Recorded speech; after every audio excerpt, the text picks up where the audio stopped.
My time with the Spina has taught me that carrying an unreliable weapon is worse than not carrying one at all. Okay, been a while since I streamed. It's no, sorry, not January. It's December 30th. So I figured might as well stream the update. I've been meaning to do it for the last week, but I was trying to finish some higher priority stuff.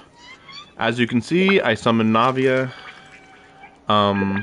It was just like a foregone conclusion. Like, I looked up everything about her, and I don't like love her a whole bunch, but like she was really solid.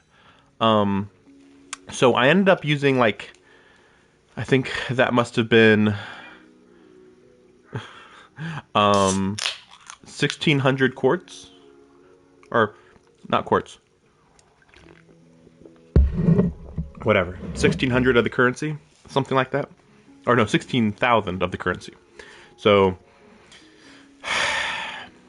I've already been like considering getting the next two characters, which are I think Arlecchino is going to be in 4.5, then this is 4.3, and what's in 4.4? There's going to be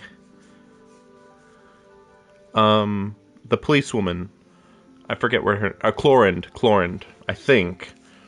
At least that's what the leaks were at one point. So we'll see. I mean, I don't need Chlorinde because I have lightning types like crazy, but if her playstyle is interesting, I wouldn't mind it. So, but the problem is that Arlecchino is probably going to be the one that or I think Arlecchino. I think it's Arlecchino. Well, whatever. It's the woman father. I believe that she'll be more worth getting, but I mean, it's hard to say. She's gonna be a fire type.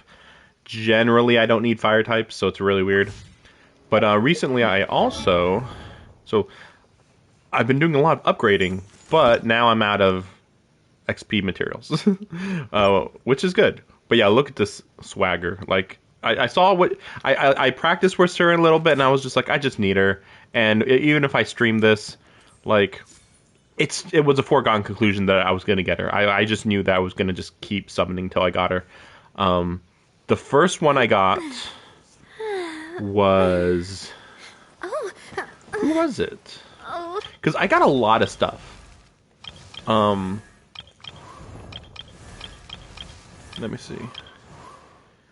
So I got another free copy of Fremine. And then I got... no. I got Dea after my pulls on the normal banner because I had an extra 10. So, got Dea. But I think that this is going to be the highest level I'm going to have her at for a good while, because I'm not a fan of dual claymores. Yeah, claymores anyway. So it's like, eh. But I also leveled up a whole bunch of people that weren't leveled up previously. Still need to work on Raiden, Shogun, and Lisa, and Fischl. Maybe Fischl. But anyway, I did level up Rosaria. And then typical stuff. Colette, huh? I don't know if I'm going to level her up, though. But I probably would level up Layla.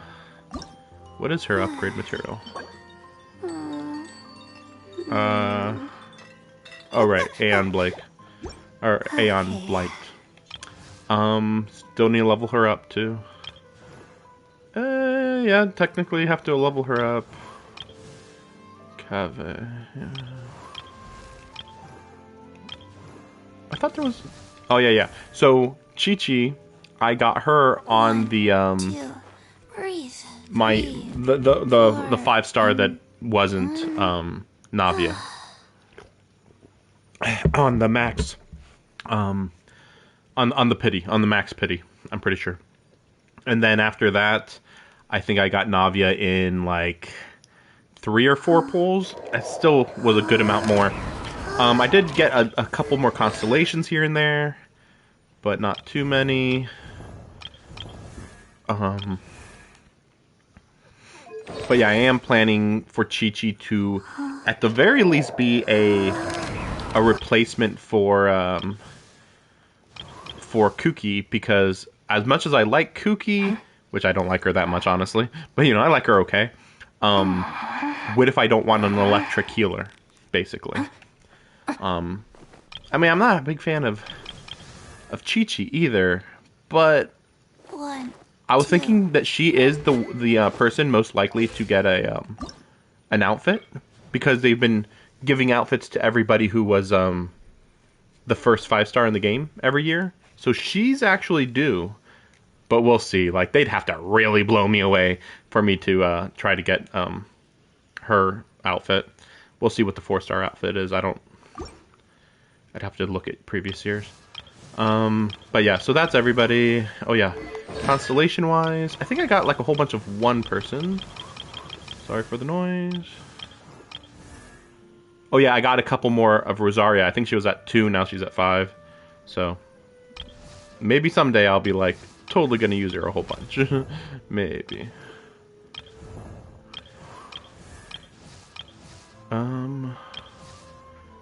I mean, I got another version of Keking, but I think that was off stream on the standard banner a while back. I did level her up a little bit, but yeah, again, I have to grind for more of these XP materials. I think. Oh yeah, I'm getting Toma a little higher. Like, maybe I'll use him, but it's hard to say. I think that's it. Oh, I just remembered something.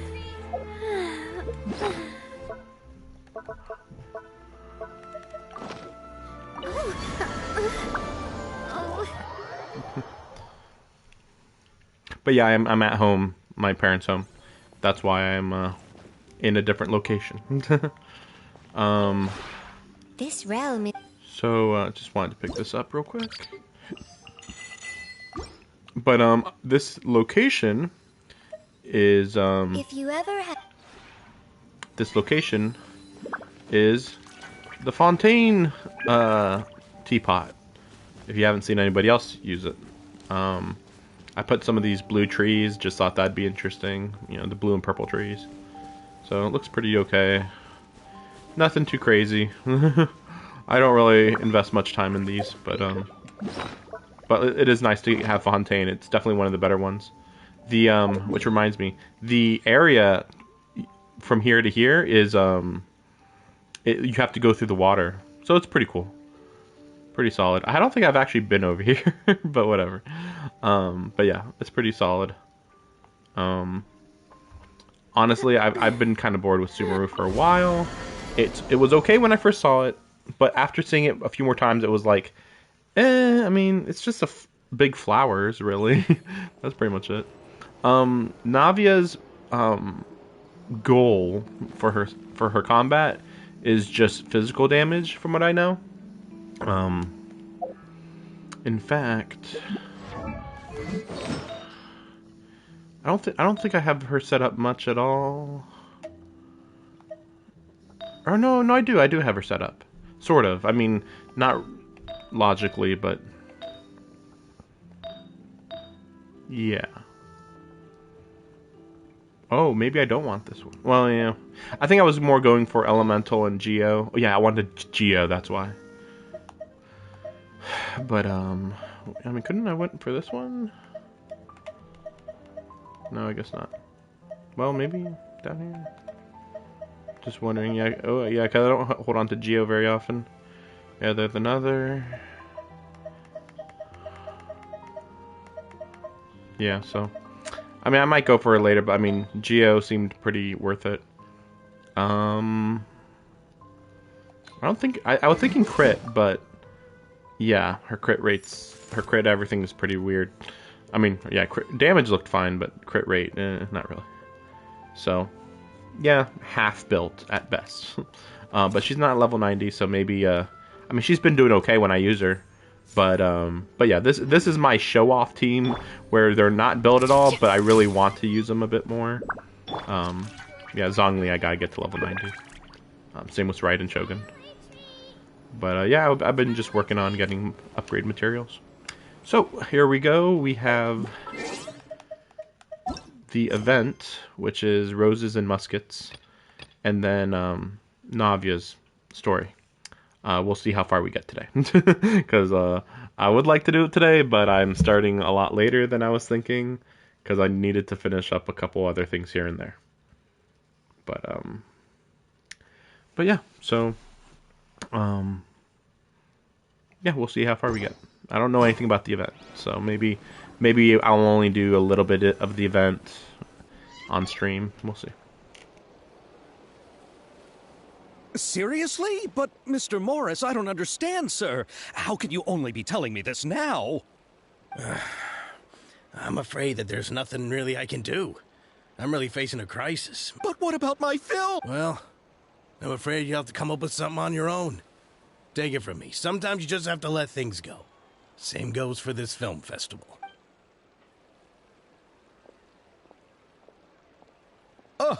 Oh. Hey, isn't that Xavier? So he's back in Fontaine now. Xavier!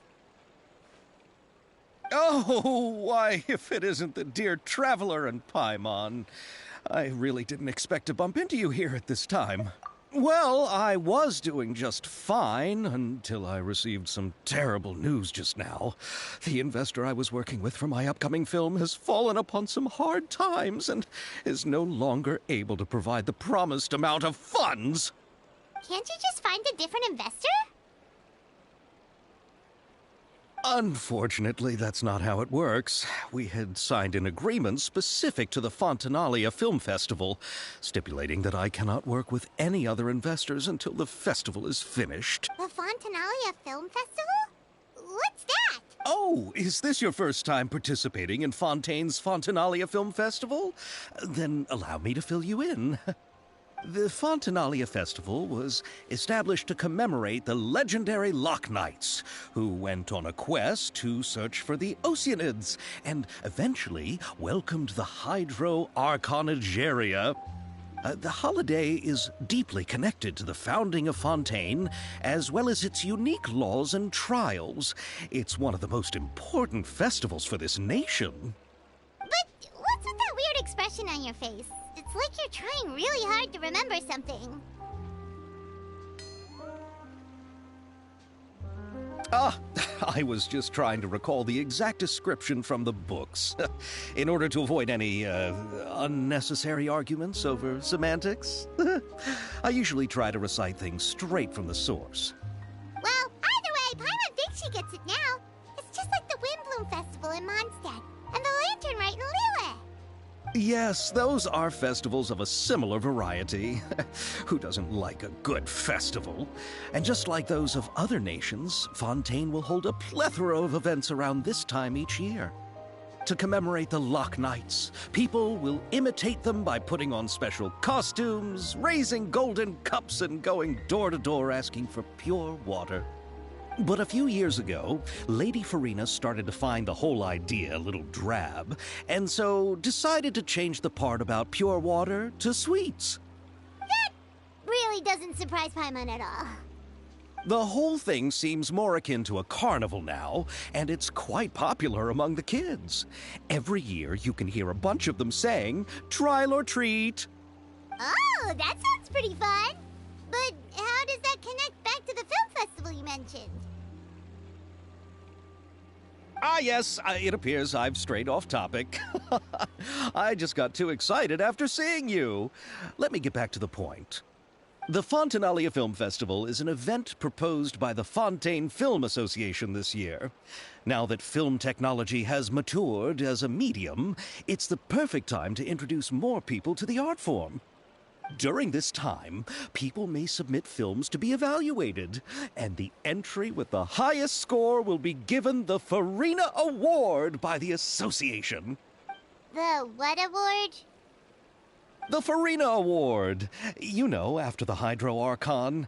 They coined it while Lady Farina was still in power, but even though things have changed, no one has made any motion to update the name. Perhaps everyone still thinks of it as a pretty appropriate name. Even though she isn't the Hydro Archon any longer, Lady Farina is still Fontaine's superstar. Anyone with eyes can see the way she shines on the stage. Huh. Alright. Guess the name does work pretty Oh, but who would have guessed there'd be an issue with the funding? How will I ever explain this to Miss Chiori? Not to say all the other actors who traveled all the way here from Inazuma. Chiori? Sounds familiar. Where have we heard that name before? Yes, that's her. I asked her to oversee the event's art direction, including the design of the actors' costumes and appearances. Oh, Paimon remembers now! Navia said that her clothes were designed by Chiori, and Kirara's outfit too! How to describe her? Well, she tends to be pretty direct and can be very forceful when it comes to dealing with people. The fashion world in Fontaine has dubbed her the Thundering Seamstress. Her remarkable designs have led many... Anyway, Chiori is acquainted with all the actors I've invited from Inazuma. Without her help... Who are the actors from Inazuma? Why don't the two of you accompany me? Judging from the time, the Aquabus...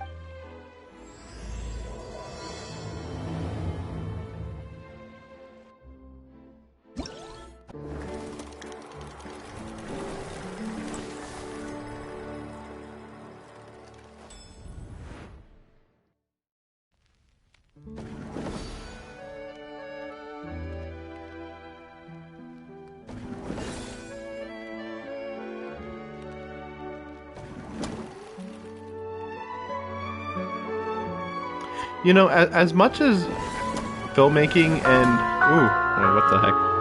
Really, another one? Okay. As fun as Fontaine is, it's funny because up to until we got here, we had heard about their filmmaking industry, and then when we were here, we heard about their theatrical industry, but we've never actually seen either. We just hear about them. And then, yeah, of course, during Farina's event, we actually did see them doing a bit of play. So that was nice, because only after the main story was done did they start doing plays. And yeah, so like, okay. Kind of weird. But yeah, finally, about time.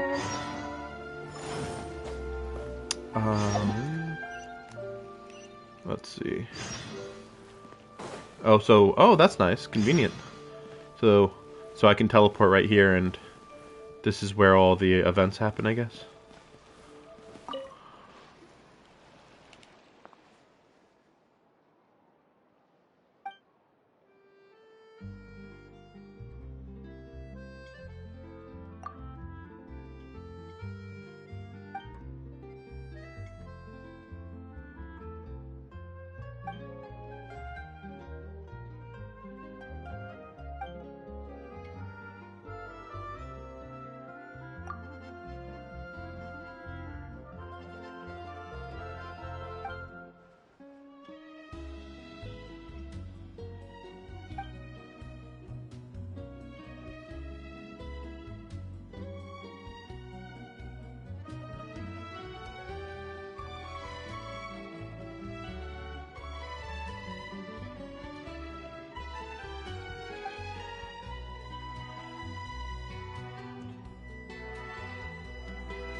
Yeah, unsurprisingly, I think everything's been unlocked, but because I haven't been playing this for the last week. But of course, I haven't played it for the last week.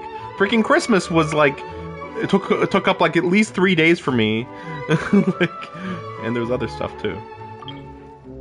Let's see. We'll try this. We'll just go ahead and try this. You know, I'm not interested in trying all of them, especially if it's combat related, but yeah, we'll see.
Okay, kind of silly.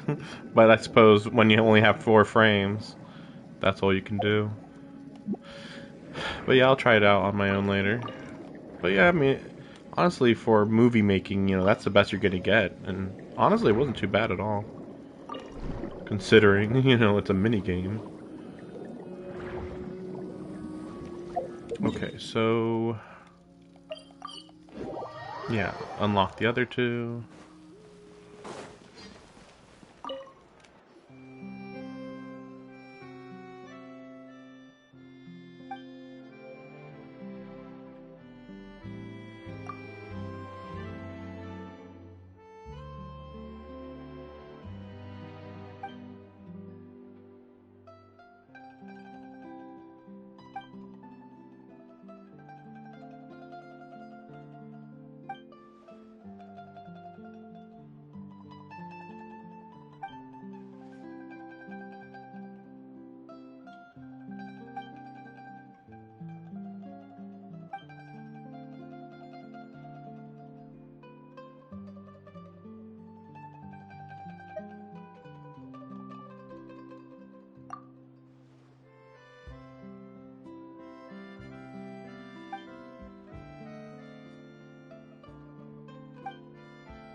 I mean, that one seems like just basic combat. Not in a bad way, just like, okay, just do what they tell you to do.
Mm-hmm.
Every journey has its final day.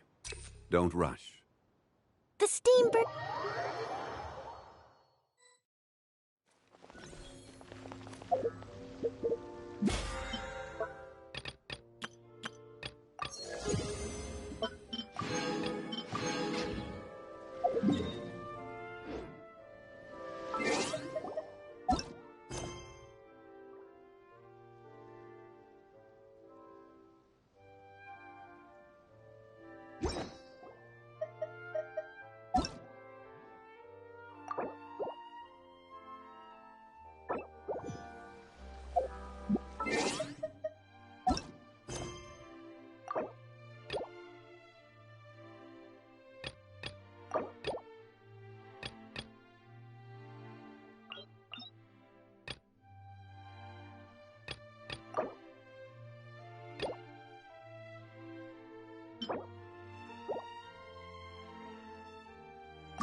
Well, if it isn't my dear partners.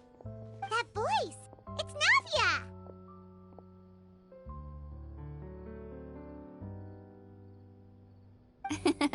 I didn't expect to run into you guys here today. Are you headed somewhere? How about you, Navia? Are you still busy rebuilding Poisson?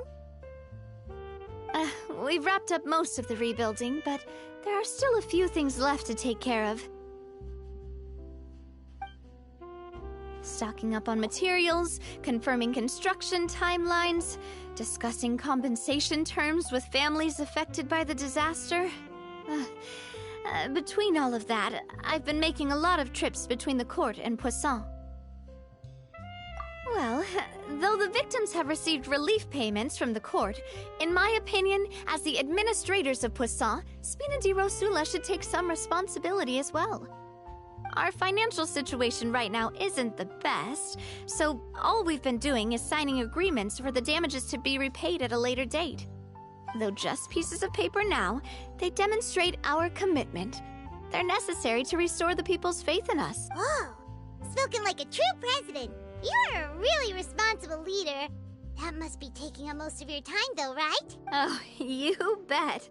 Between that and all the other errands I have to run at the court, I'm always forgetting one thing or another. So before I came over this time, I took a page from Melusa's book and decided to make a list of everything.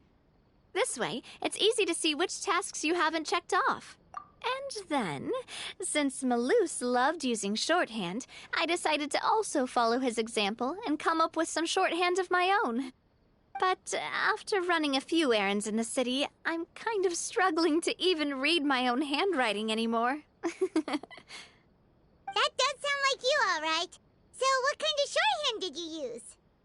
Oh, want to take a look? Let Paimon see. Wait. There's nothing here but a bunch of weird symbols. This looks like a piece of kelp wrapped around a stick. And this other one, is it supposed to be a boar in a box? The first one has to do with confirming the final payment amount for the fishermen, while the second one is a reminder to try the new burger that just hit the market. Okay, Paimon can definitely see how you might forget what each of these mean.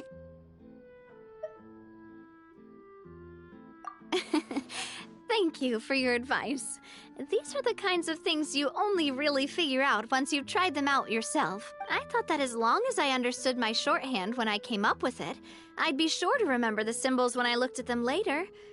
Unfortunately, I've definitely proven myself wrong. Well, now you know for next time. Anyway, I should have already taken care of most of the things on the list. There are still a few symbols that I can't decipher, but I don't think they're anything too super important. Worst comes to worst, I'll just make another trip. Ah, so you're going to head back now? Yep, that's the plan. Oh, actually, since we talked about the reconstruction earlier, want to come with me and check out the town for yourself? You said you don't have any plans, right? So we can just catch a boat and head over. It's a bit sudden, but Paimon doesn't see why not. What do you... Then let's go. Oh, you mean the Aquabus, right? Like the Clementine line? Oh, sorry. I meant our own boat. The Aquabus doesn't have a station near Poisson, so we'll use one of the Spina's boats. All right, follow me. I'll take you there.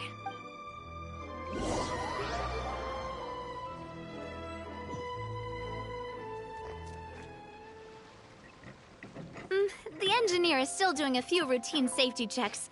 We can head out as soon as we get the green light. So, Paimon has always wanted to ask. The 3 Aquabus lines are all named after people in your family, right? Yeah, that's right. Callus and Navia are self-explanatory, while Clementine was the name that my mother went by. If you provided the Mora to build the lines, then why isn't there even a dedicated line to Poisson?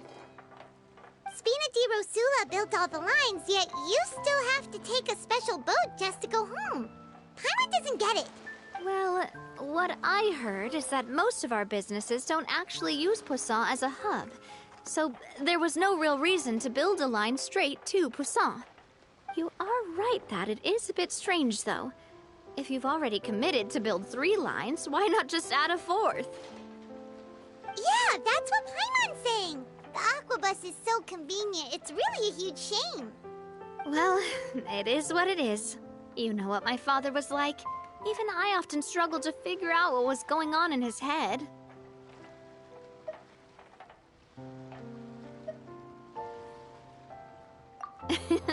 But that would only be the case if he cared about what others thought. My father was always really stubborn. Once he made up his mind, good luck getting him to change it. From what I've heard, the rights of all the other members of the Spina only went as far as giving him advice or suggestions, and no farther. That included my mother, too. Huh. Well, that explains why you weren't on the greatest of terms with him. Yeah, because I wouldn't just let him keep getting his way. He was just... not very agreeable. Boss, the boat's ready. We can head out. All right, then let's head out.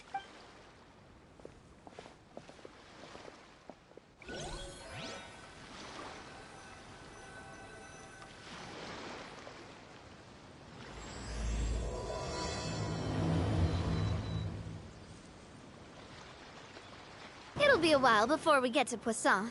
Let's keep talking. Navia, what was your mother like as a person?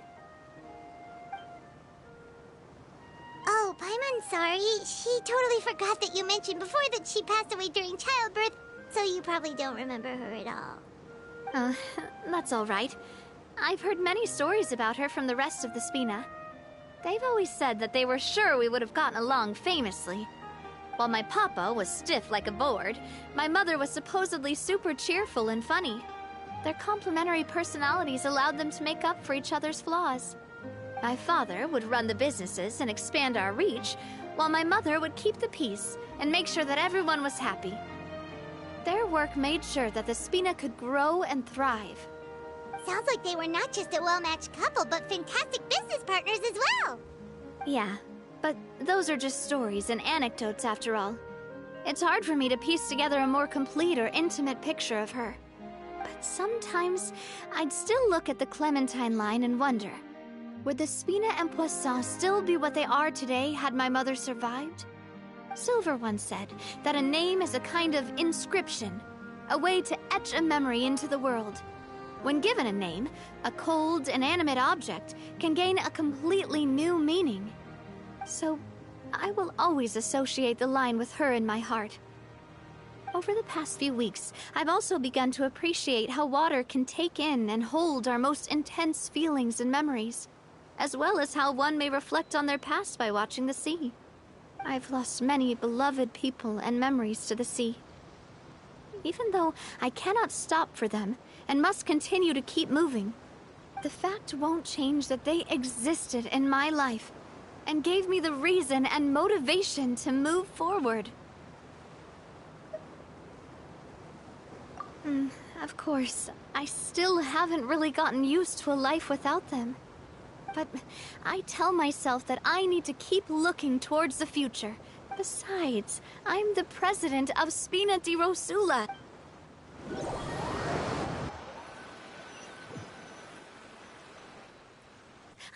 We've reached the shore. Let's go. I'll show you the new Poisson.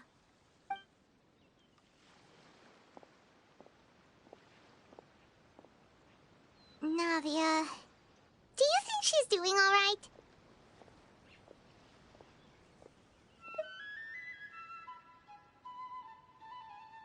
Okay, Paimon supposes you're right. She's really been through a lot. It couldn't have been easy shouldering so much by herself.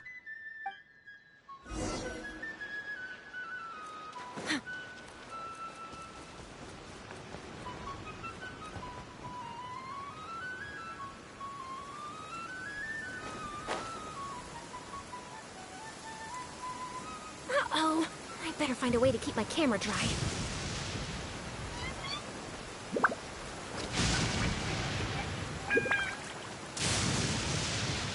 I didn't think that it stormed very often in Fontaine. Had this happened before? Like, I'm actually, like, wondering...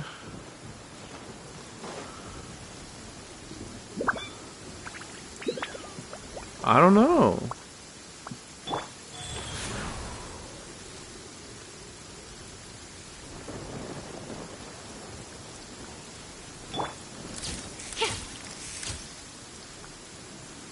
Yeah, I don't remember it storming this bad. Lightning? Like, I don't remember that.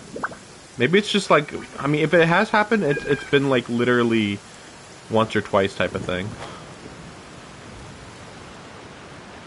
And it just so happened, it happened right when I was going underground, so I almost missed it too. Perfect lighting for a photo. Come on, strike a pose. Don't But yeah, forget to I think if it has stormed, it's only been like 2 times or something, so I don't know. Very weird. Boss, you're back! Traveler and Paimon, welcome back to Poisson. Oh, hey! Fancy seeing you again, Florent. Is it your turn to take care of Navia now? Hey, I can totally take care of myself. For the time being, I'll go around without any attendance. We did hand over some of Malus's old responsibilities to Florent, though. It's been really nice to have him around to help out. Thank you for the compliment, boss. As you see, I've been working closely with the boss on rebuilding Poisson. Mr. Malus was an extremely capable and respected member of the Spina. I've got some really big shoes to fill. All right. There's no need to be so formal. Everyone's practically old friends by now. Were you waiting here for me? Did we manage to make any progress on the statue? Yeah, we contacted a sculptor about the job, but they can't get started on sourcing a correctly sized block without knowing the design that we want to use first. You're commissioning a statue? So basically, we've been meaning to commission a statue of my parents in commemoration of everything they've done for the Spina and the town of Poisson. But since my father was known as Callus the Unfaithful for the longest time, it would have been too controversial to commission a statue of him. But now that his name has been cleared, and the town is also being rebuilt, I thought this would be the perfect chance to actually realize this dream. The funds to build the statue were freely donated by the people of Poisson to show their appreciation for Miss Clementine and Mr. Callus and everything they did.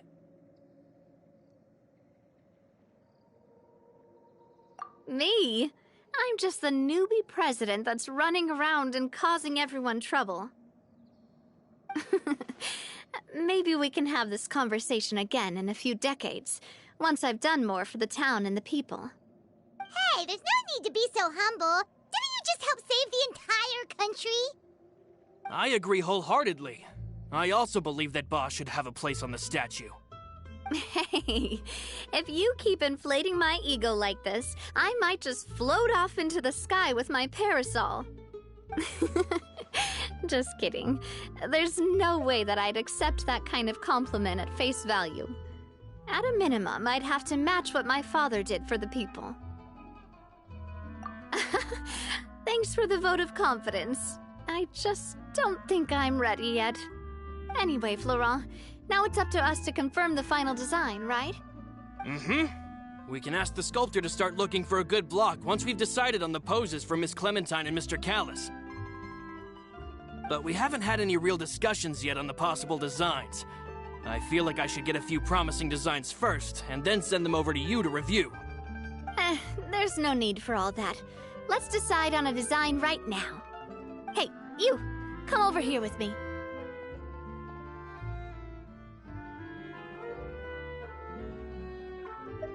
Modeling a few poses, of course. Here, just pretend to be Callus, and I'll be Clementine. Didn't you say on the boat that Callus and Clementine sounded like great partners? Well, then there's no one better to fill this role than my most valuable partner. Florent, let's grab some reference shots. You've got it, boss. I'll go get the camera. Well, what do you think? Got any ideas?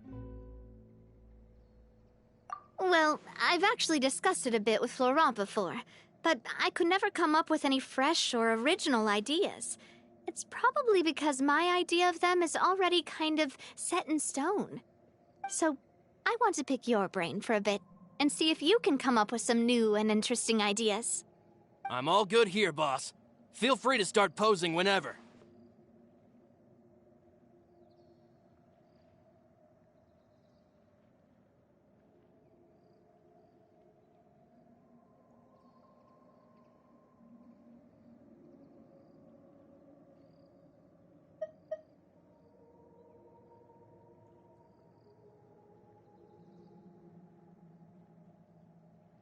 A happy pose? You mean something like we were laughing together at a funny joke?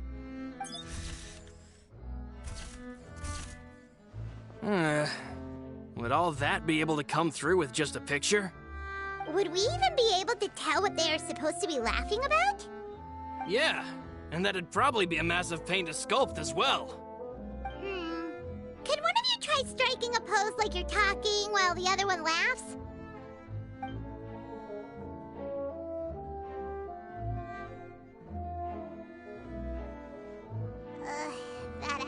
sounds pretty hard to pull off. Forget it, let's try something else. Imposing, huh? Oh, I've got it. Let's try this. This pose! It makes me recall Spina di Rosula's glorious golden age. But isn't Clementine's pose a bit too bold and heroic? Was she really that kind of person? If we were to stick with this pose, maybe people would wonder if she was actually the real boss behind the scenes. Well, tabloids did indeed speculate as much back in the day, but the Spina pulled a few strings and made both the report and the journalist disappear. Oh, Paimon was just kidding! Please don't make Paimon disappear. What Florent meant was that we asked the journalist to choose a new alias. You're right, though, that this may not accurately represent the image of her in our hearts. Let's try to come up with something else.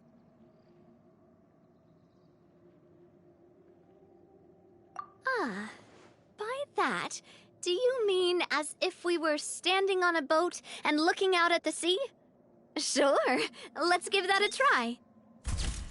Whoa, you really remind Paimon of a captain and their first mate. Look over there, my dear Clementine.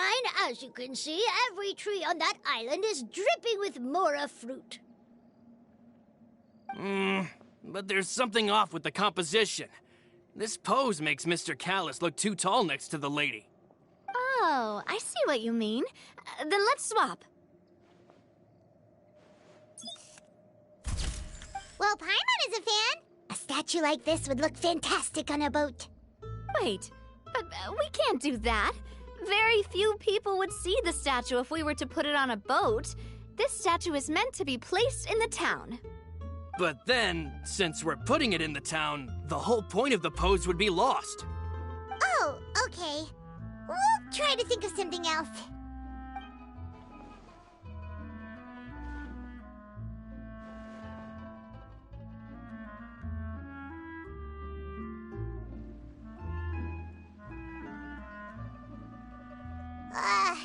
We tried a bunch of different ideas, but none of them felt right. Paimon's all out of brain juice now, too. Oh, don't worry. We still got a lot of reference shots out of the session, and each of them can be considered to be a souvenir in their own right. Let's just keep the ideas we tried as backups. Man, if I knew I was going to do a photo shoot with the Traveler, I would have prepared a lot of outfits and props ahead of time. Oh, outfits! Oh, that's the errand I forgot back in the city. Do either of you still remember that girl? The girl I went to see with you two. Her name is Adele. Oh, Paimon remembers her. She was the one that we met while investigating Mr. Callus's case, right? Yes, that's exactly who I'm talking about. So, after the case, she was finally willing to talk to me, and she told me that she wanted to join the Spina too. I said that it's fine, but young children are not allowed to join the Spina. She will just have to wait a few years, and then we'll welcome her with open arms. Since she's still a child, though, she thought I was just trying to let her down gently.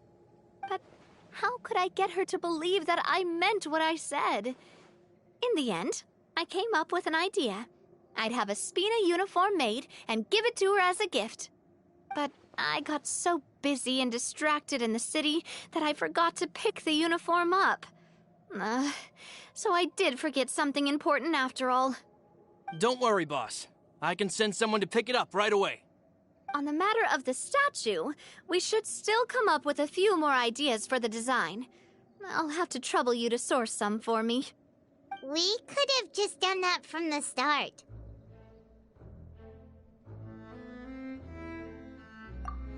Yeah, you're right. They'll have some value as souvenirs at least.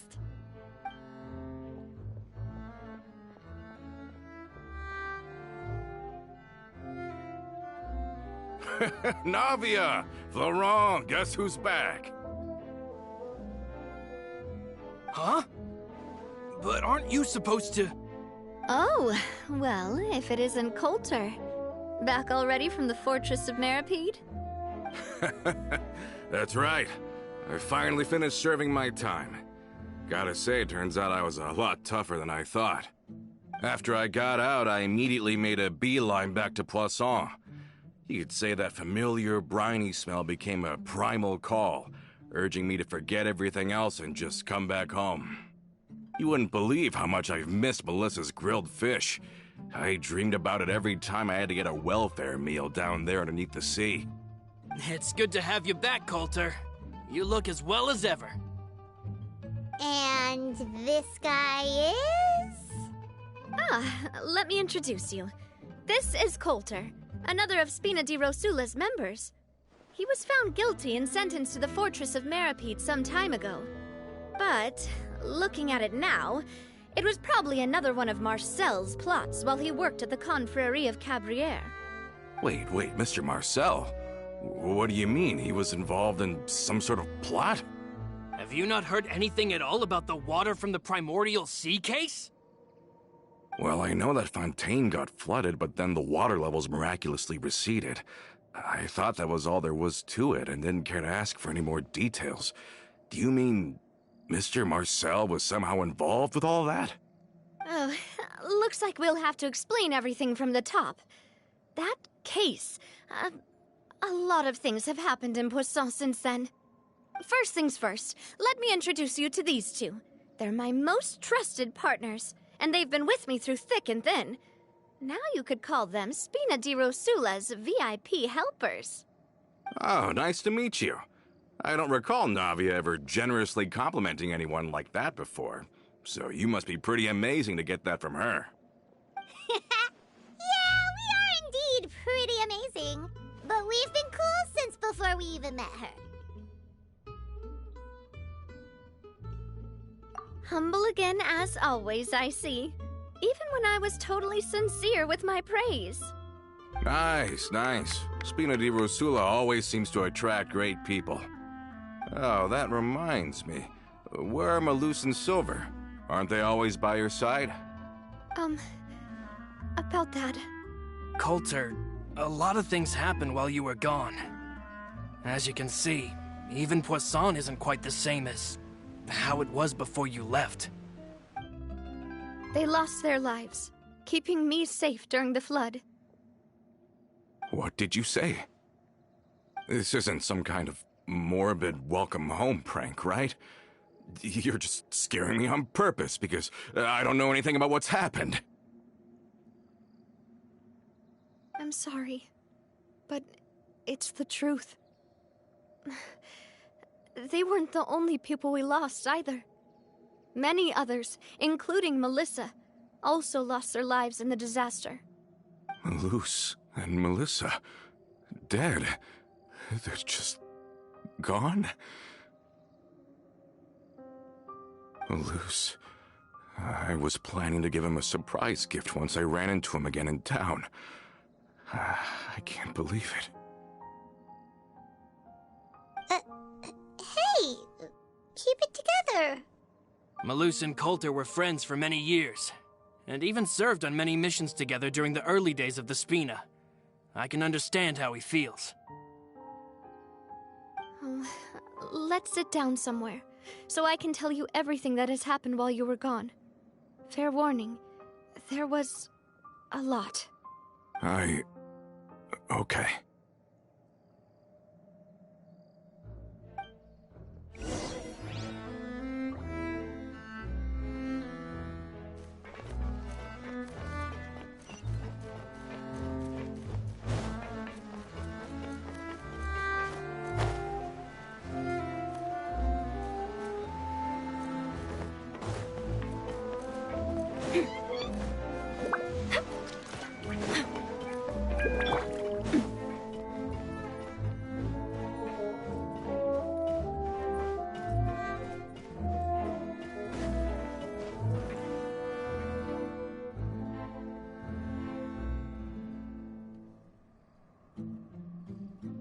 All of this, it's unbelievable. I can't believe that those stories were real. It all really happened. Has the world gone mad? I think you and I both feel the same way about the profound tragedy of Melusa's loss. and the sheer depravity of Marcel's actions. I thought Mr. Marcel would always stand by the Spina. Everything he had, the Spina gave to him.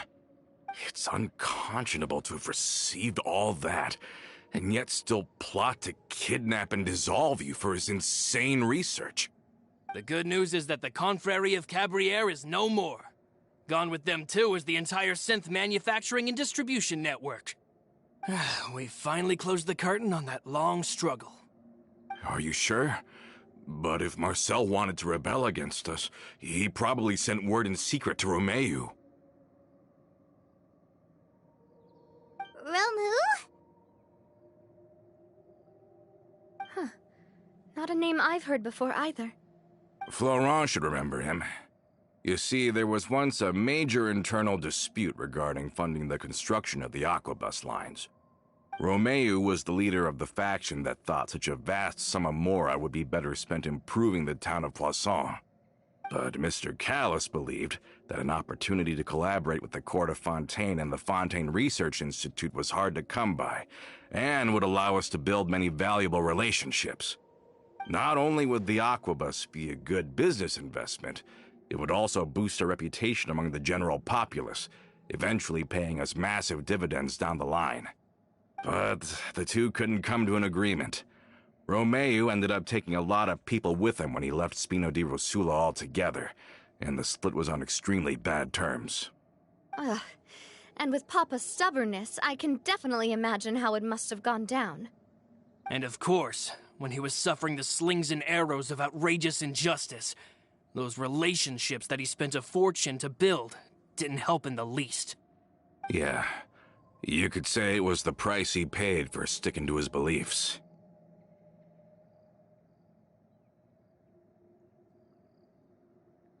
Oh, that's a good point. If Callis was really as stubborn as you say, then wouldn't he have argued with the rank and file all the time? Oh yeah, it eventually became a thing that just happened on every day that ended with Y.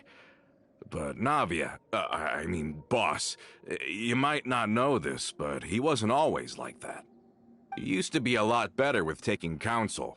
With him listening to our advice, and Ms. Clementine also frequently on our side, it was pretty smooth sailing for a good many years. But on the matter of the Aquabus, even Ms. Clementine completely stood by Mr. Callis's side. Huh. I never knew. But from my perspective, Romeu's position had a lot going for it. Couldn't they have sat down and talked it out? I think the Aquabus was just the straw that broke the camel's back. On that topic, they eventually came to a rather radical conclusion. They believed that Miss Clementine lost her ability to serve as an impartial mediator when she became pregnant with Callis's child. So, they thought she had betrayed them? But that doesn't make any sense. Before she was their mediator, my mother was also her own person, and a member of the Spina. She should have the right to take any side she wished. Yeah, but to them, even taking a side was betrayal enough. They felt like their voices could no longer be heard once their sole mediator had gone over to the other side. Of course, Ms. Clementine then passed away, and Mr. Callis began to regard the completion of the Aquabus project as her final wish. With that, the last hope of reconciliation was gone. So that's what happened. From that point on, Romeu and his people cut ties with the Spina, and never gave us any kind of professional or personal courtesy ever again. Perhaps they've regarded us as enemies ever since they left. But even so, there is still no proof that they ever acted in concert with Marcel. I've also heard that they aren't in a good financial position, so they've been lying low for a while. But as long as they exist, they'll continue to be a threat. Huh. I think Coulter's got a point. Both Marcel and Romeu had my father in their sights for a very long time. Even though Marcel's faction has been dissolved, we still don't know anything about Romeu's whereabouts. If they're still trying to get revenge on us, with how distracted and vulnerable we are, now would be the best time. Good thinking, boss. We should keep an eye on them at all times. I'll let my men know right away. Thank you for that, Florent. And Coulter, thank you for telling me about this as well. Don't worry, it's nothing. Do you have a moment right now? How about we go out for a walk? I've heard so many incredulous things today. I'm finding it a bit hard to calm down even now. I mean, to think that I'll just never see them again. Ah, in that case, why don't we go back to the court? I can pick up Adele's uniform while we're there as well. It'll save Laurent's guys a trip. Want to come with me again, you two? You don't mind, do you, Coulter? Oh, of course. That's fine by me. Then let's go! Paimon feels like a lot's hinging on this visit.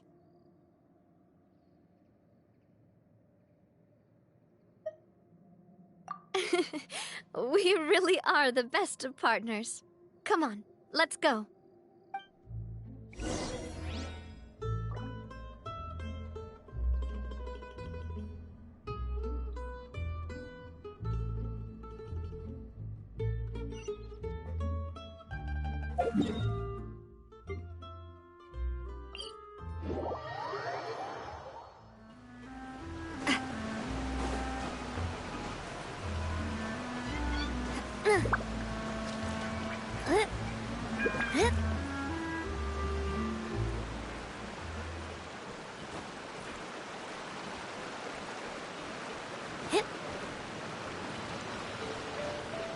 Are we not taking the boat this time?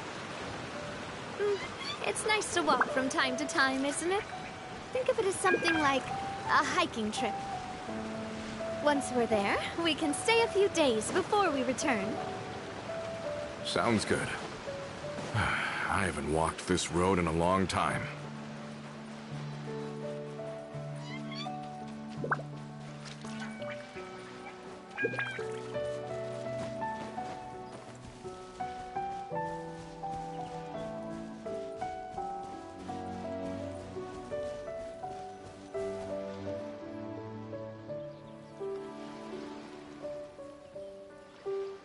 Well, we've walked far enough for now. Let's take a break. Since we're out for a walk, we shouldn't stress too much about the destination. I've grown old, so I'm not as fit as before. It's a good thing that at least my work down in the fortress was quite the workout. Well, Paimon thinks you're doing great. We didn't have to slow down for you at all.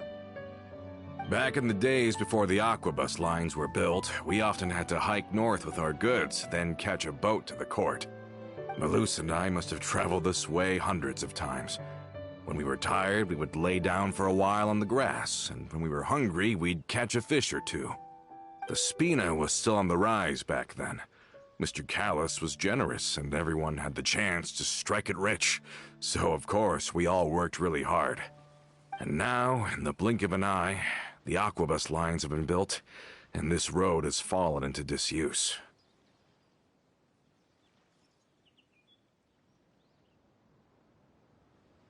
Oh, I know. I was just being a little nostalgic. Then let's stay here a bit longer. Anyone want snacks? Oh, is this another chance to try some of Navia's macarons? Paimon's been dreaming of them. Yep, I figured you wouldn't say no to a few more. Oh, wait. Let me check if I have all the ingredients. Malus and Silver used to take care of tasks like this. Okay, the stove's looking good.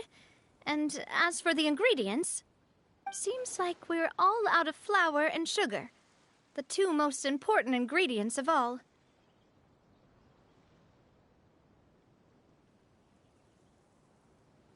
Oh, would you? Oh, but it would be too much to ask you to go on a trip just for those. We should contribute to making the macaron too. Don't worry, we cook out in the wild all the time, so she should have some stuff on hand. Oh, that's great. Then I'll leave the ingredient gathering to you. As long as we have some sweet flours and wheat, I can start the baking. Then I'll go look for some boxes nearby for a makeshift table and chairs. Great. Then I'll prep the stove. Let's get to work, everyone.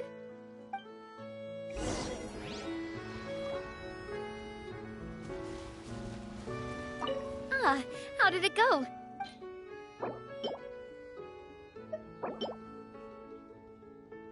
What kind of ingredients are these? Here's some wheat. You've all done your part. Raw Just wheat. Leave the rest to me. I'm pretty sure they have flour in this game. It's not like, here's wheat, make flour now. Look and taste magnificent! Your cooking is as good as ever, Navia. Boss's baking skills have always been famous. Everyone in the Spina knows how exceptionally talented she is. Oh, it's just a hobby. There's no need to praise me for it like that. Have you two seriously never considered joining us? You're so close to the boss, and she obviously trusts you with all her heart, so...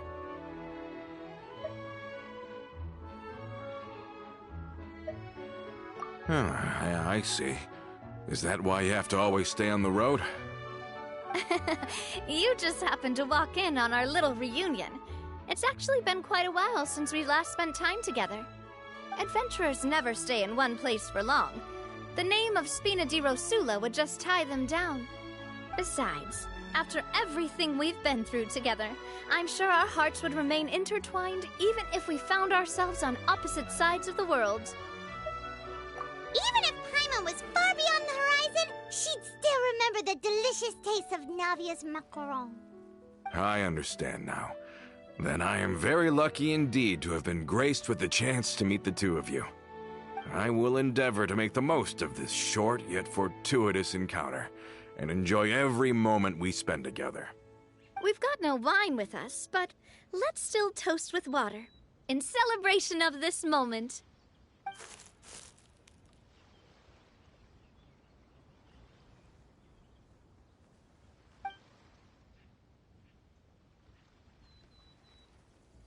Cheers!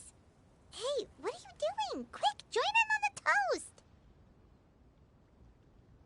May your travels go smoothly, may the Spina continue to grow, and may our friendship last until the end of time. All set?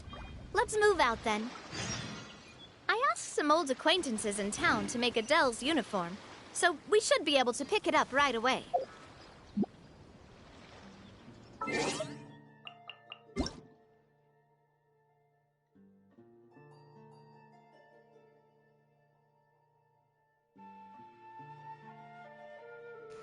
Ah, it looks like it's the 31st now. I'm like, oh, that's weird. Why did I get that out of nowhere? But really, come on, guys. You just gave me one. No, you gotta go grind your ass off to get like freaking 20 of these or more. Like, sheesh. Okay. Such a random. Oh yeah, let me just do this real quick. Sorry. Just, you know, OCD and all that. Not literally, but just, you know, figurative OCD. Oh wait, isn't there? Events. I moved some stuff around. I might have to move it back. Oh, what's this? Oh wow, that's a lot of stuff. Yeah, just for points, huh? And then this one's for that. Oh wait, right. Yeah, I'll just do it, whatever. So... Oh right, this is for the... Oh, good, I can get that now. Already. Although, I don't think this is, like, usable. I mean, it's kind of for Navia. But it just looks like a freaking, what's it called? Minecraft sword. It's so silly. Well, I'll be doing those off screen mostly. Oh, ooh, nice. You know, these add up quite a good amount. I don't think I have any of these, like hardly at all, right? I can't tell. Wait, maybe that? Yeah, none. Okay, I figured. So maybe that became available because the quest opened up. Maybe. I'm trying to think if I should just continue this or go back to the event. I guess technically we're at a good stopping point for the event for now. Not like stopping, but like a good break point. Like we might as well just finish hers. Yeah, look at that artificial wind. She's got so many animations. She's ridiculously animated compared to every other character. Let me do this. 9 days left. Huh. I don't think that means though that the next version happens in 9 days. I could be wrong, but I don't think that's the case. Let's see. But yeah, we're almost done with Fontaine. You know, the whole story is pretty much wrapping up. I'm gonna go to the bathroom. I won't take long. Be right back. In the meantime, let's say, you know, I haven't seen Chi-Chi's. Well, I don't know. Most people have seen Chi-Chi's though. I'll just leave Navia like this and let her animations play out.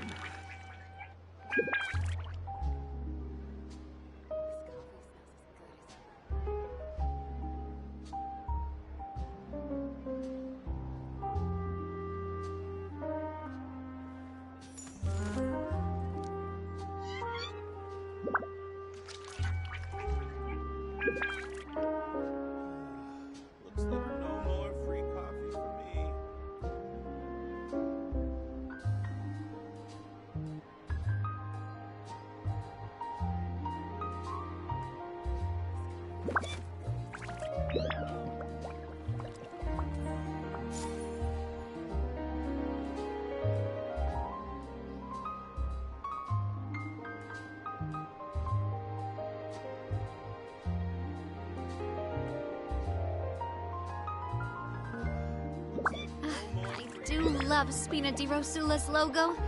It was designed by my mother. Have you noticed how it's shaped like a heart?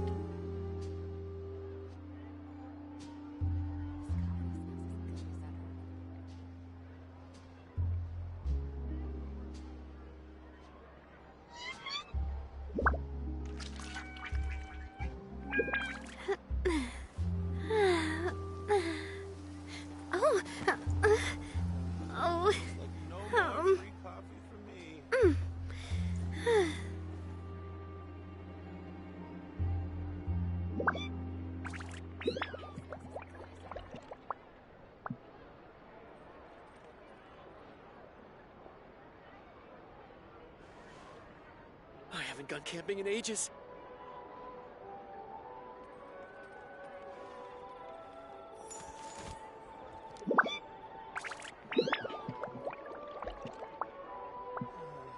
Looks like no more free coffee for me.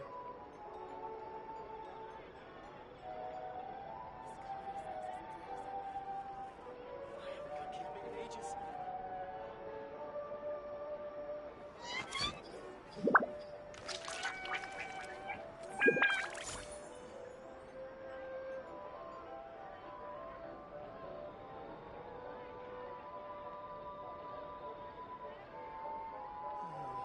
Looks like no more free coffee for me. I haven't gone camping in ages. I really want to go traveling. I don't mind where we go, as long as I have my friends with me. Looks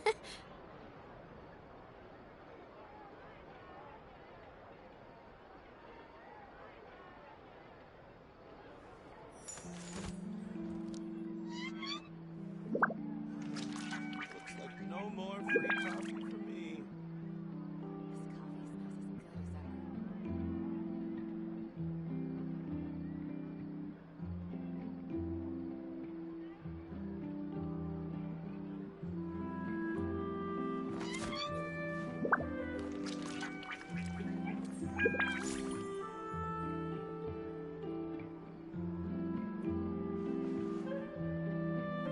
I haven't gone camping in ages. Like no more free coffee for me.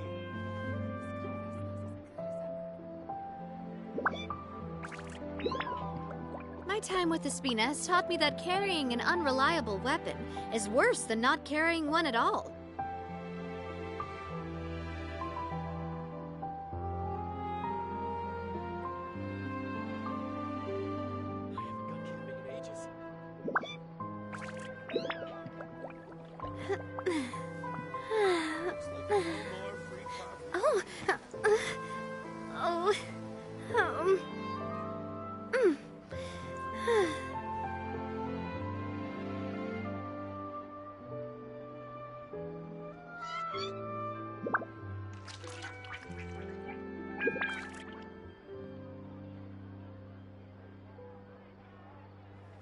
I haven't gone camping in ages.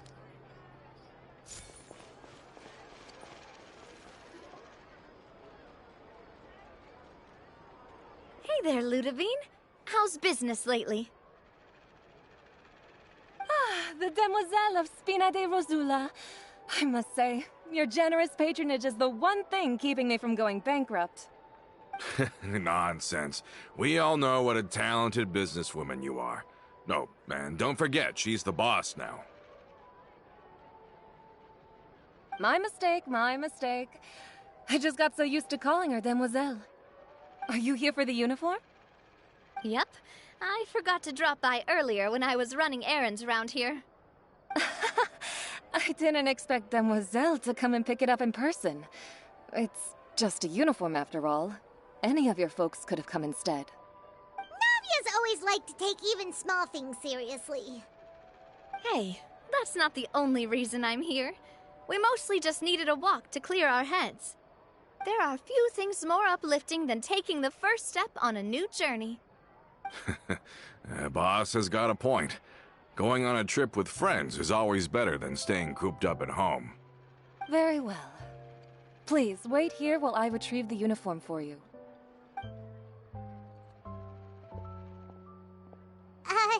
Can someone remind Paimon again why Adele wants to join the Spina? She hasn't given me any concrete reasons. All she says is that she really looks up to me. After we cleared her father's name, she became a lot more cheerful and outgoing. It's probably because she now knows for sure that her father was never a bad person. She said she used to be terrified of Papa, so as a result, she found all the rest of the Spina super scary as well. But the Spina is very different now. She mustered up the courage to talk to me, and felt like I could really understand her.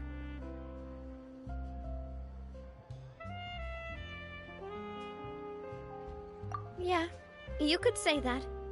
By uncovering the truth about the case, I was able to give her closure at the same time. She said that she wanted to become someone like me. Someone who could lend a hand to others, instead of standing still and waiting for others to help her. From the sound of it, she'll be a wonderful addition to the Spina. I think so too. But for now, let's focus on giving her a great atmosphere to grow and thrive.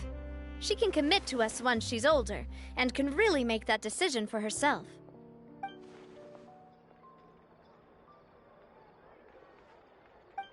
Is something up, Traveler?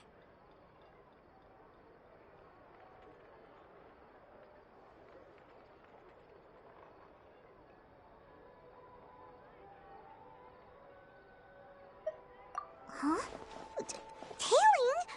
Oh, Paimon's coming. I'll go check it out too. Coulter, please hold on to this for me. All right. Paimon saw them too! They headed up! Stop right there!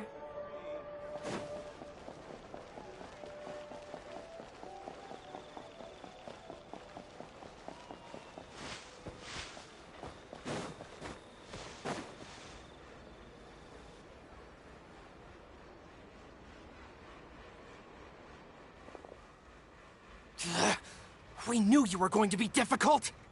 Seems like if we want them to talk, we're gonna need to teach them a lesson first.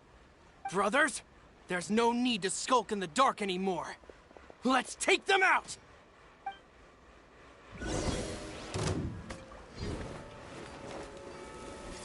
This is order. Smile!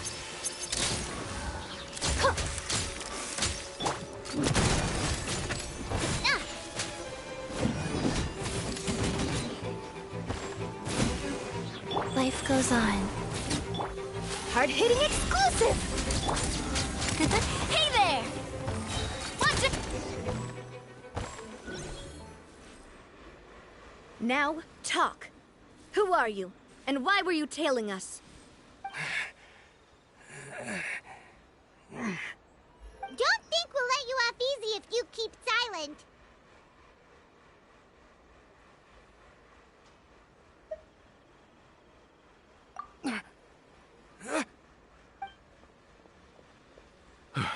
How did it go, boss? Are any of you hurt? If you thought they stood any chance against us, you were sorely mistaken.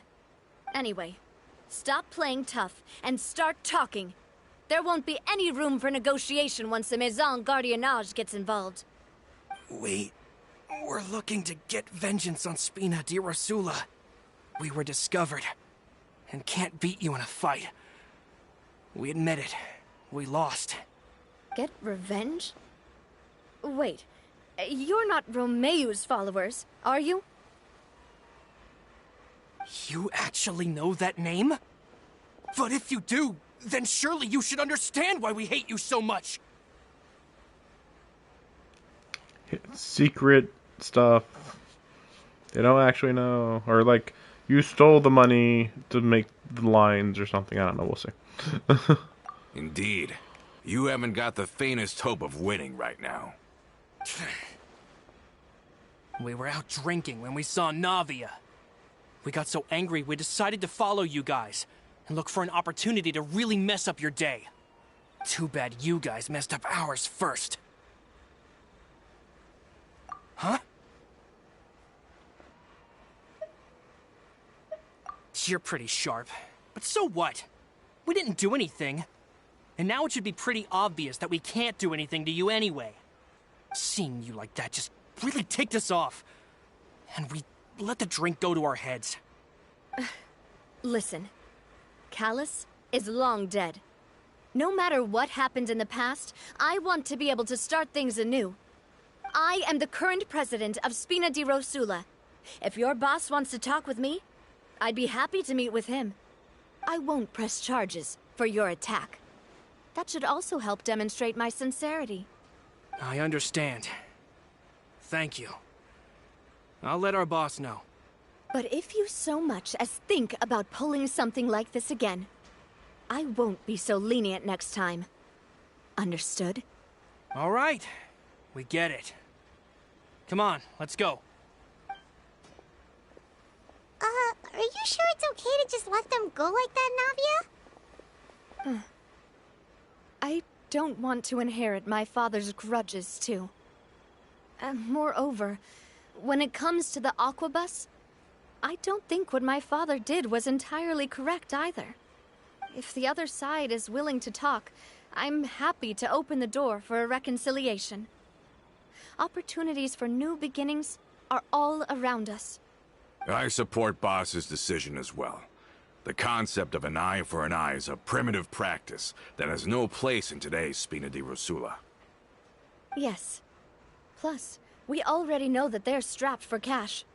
If their financial situation is that dire, they don't have what it takes to challenge us.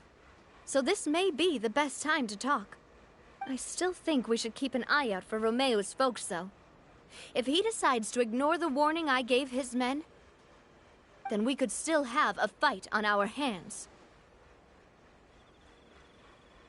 Yeah, those guys definitely didn't look like big fans of yours.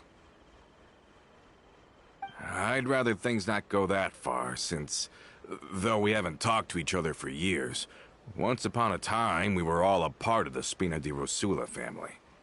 Yep, that's how I feel as well. Anyway, now that we've sent them packing, we don't have to worry about those guys anymore. It's getting late already, so why don't we stay the night in the Fleuve Cendre?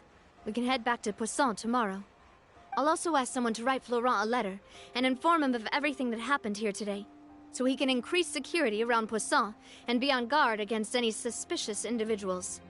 Do we have to stay in the Fleuve Cendre again? Even the pillows there smell like seaweed. Sorry, that's just what happens when you live near water and don't get much sunlight.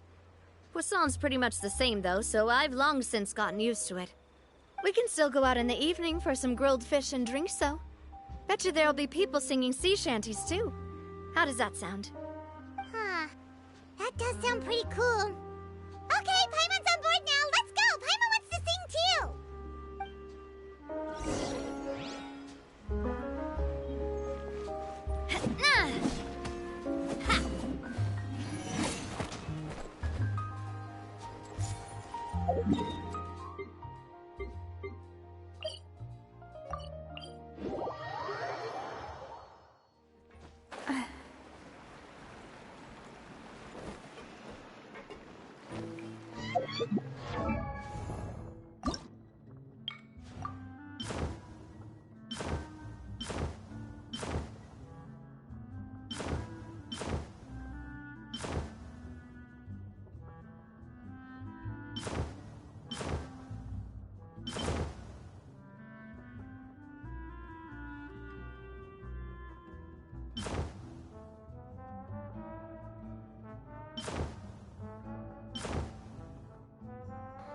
I think these are the best looking ones.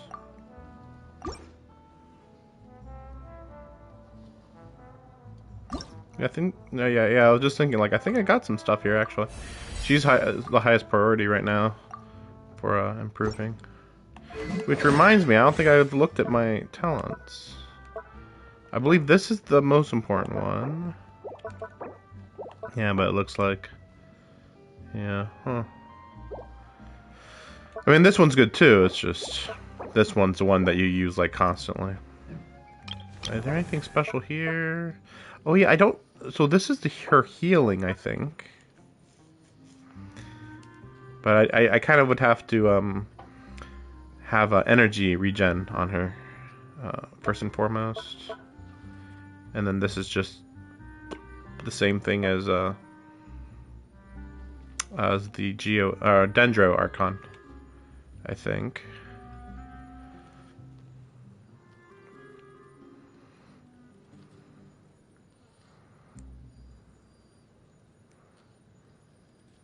Oh, wait. Finisher frame?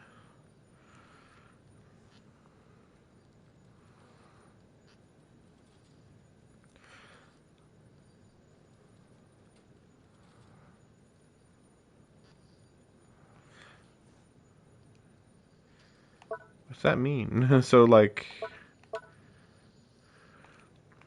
Oh, I know what that means. Because when she's doing this, it charges up. That's the finisher frame. Yeah, okay. Right. Which I already knew that was a good idea to be using anyway. Coming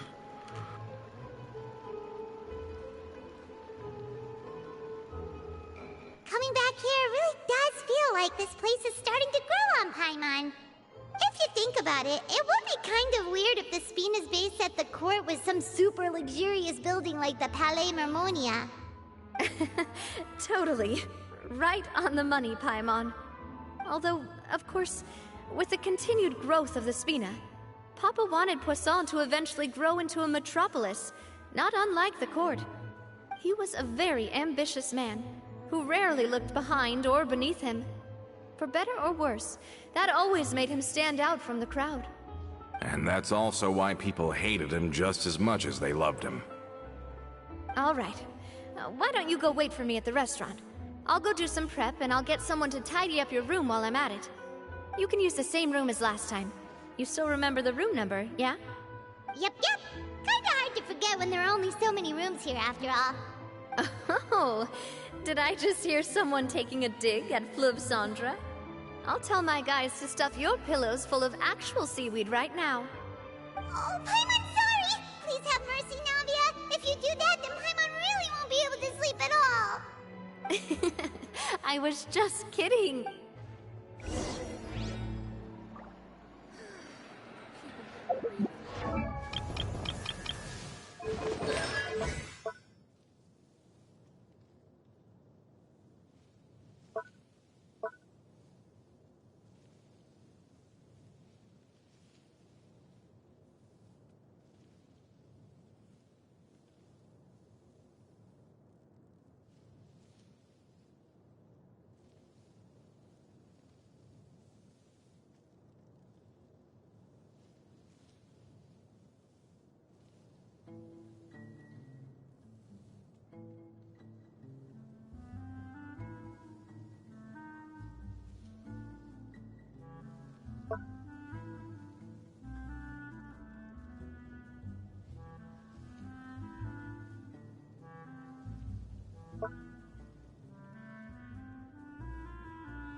I really want to go traveling. I don't mind where we go, as long as I have my friends with me.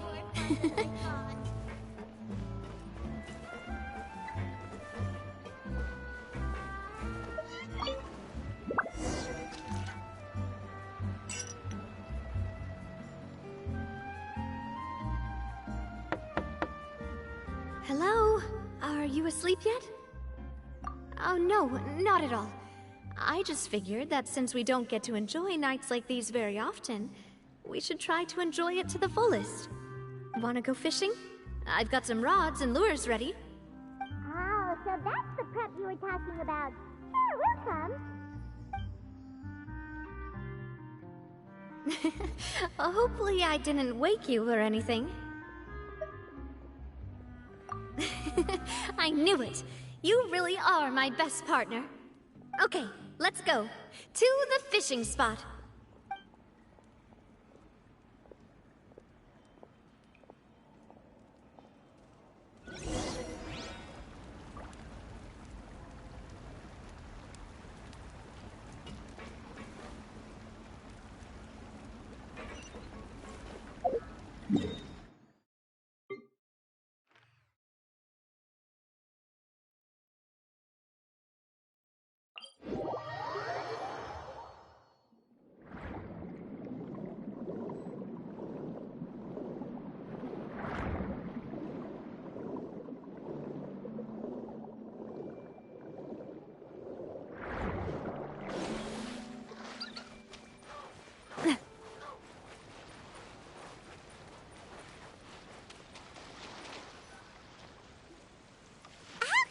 Fishing when you're using a fully automatic rod. What's the problem? Lots of people in Poisson use rods like these. But shouldn't fishing be all about, attentively watching the float and then excitedly reeling in the catch when you finally hook something? Well, that's one way to enjoy fishing. What do you think, Traveler?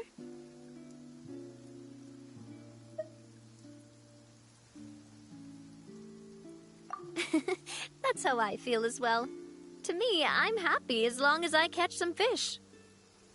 Honestly, Paimon's mainly shocked at how much energy you still have at this hour. Usually by this time of night, it's a struggle for Paimon to even keep her eyes open. Huh.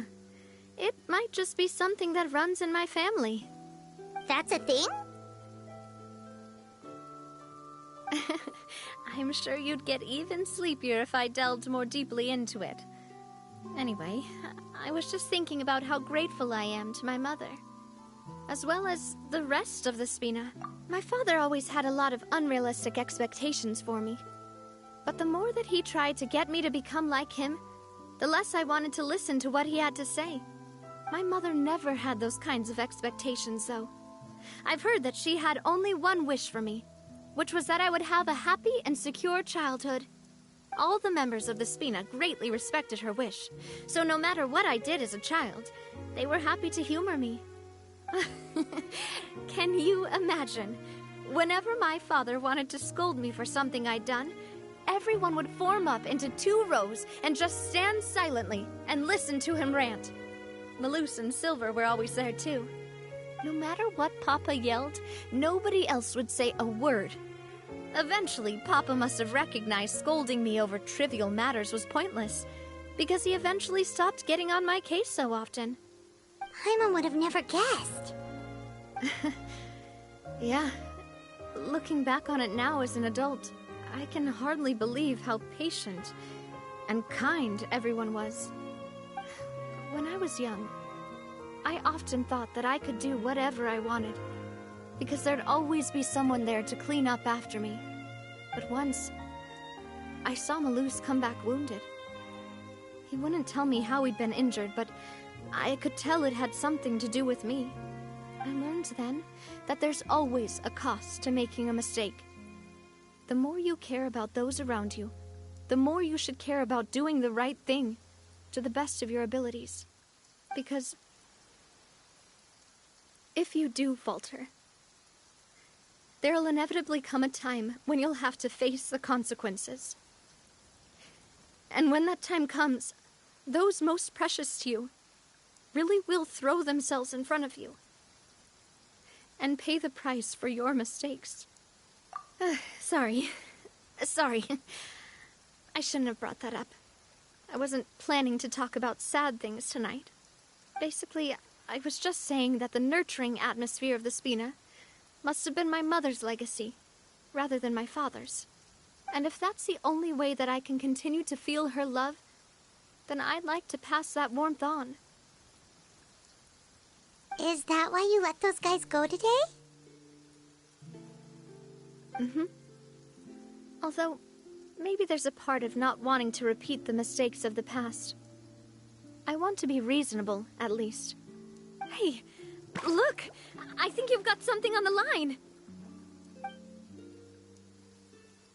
But why isn't the rod automatically reeling it in? Oh, there must be something wrong with how I installed the mechanism. It was my first time putting one of those rods together. We can't let it get away. Come on, you two. Let's catch it.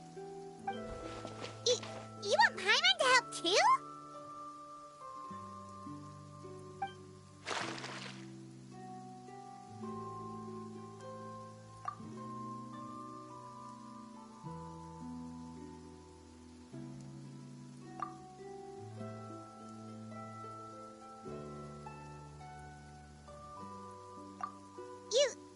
You didn't attach a hook to your line?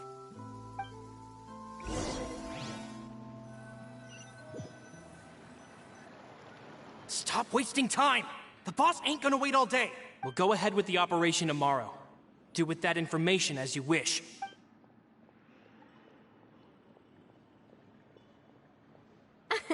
Well, your rod was missing a part too, so I guess that makes it fair.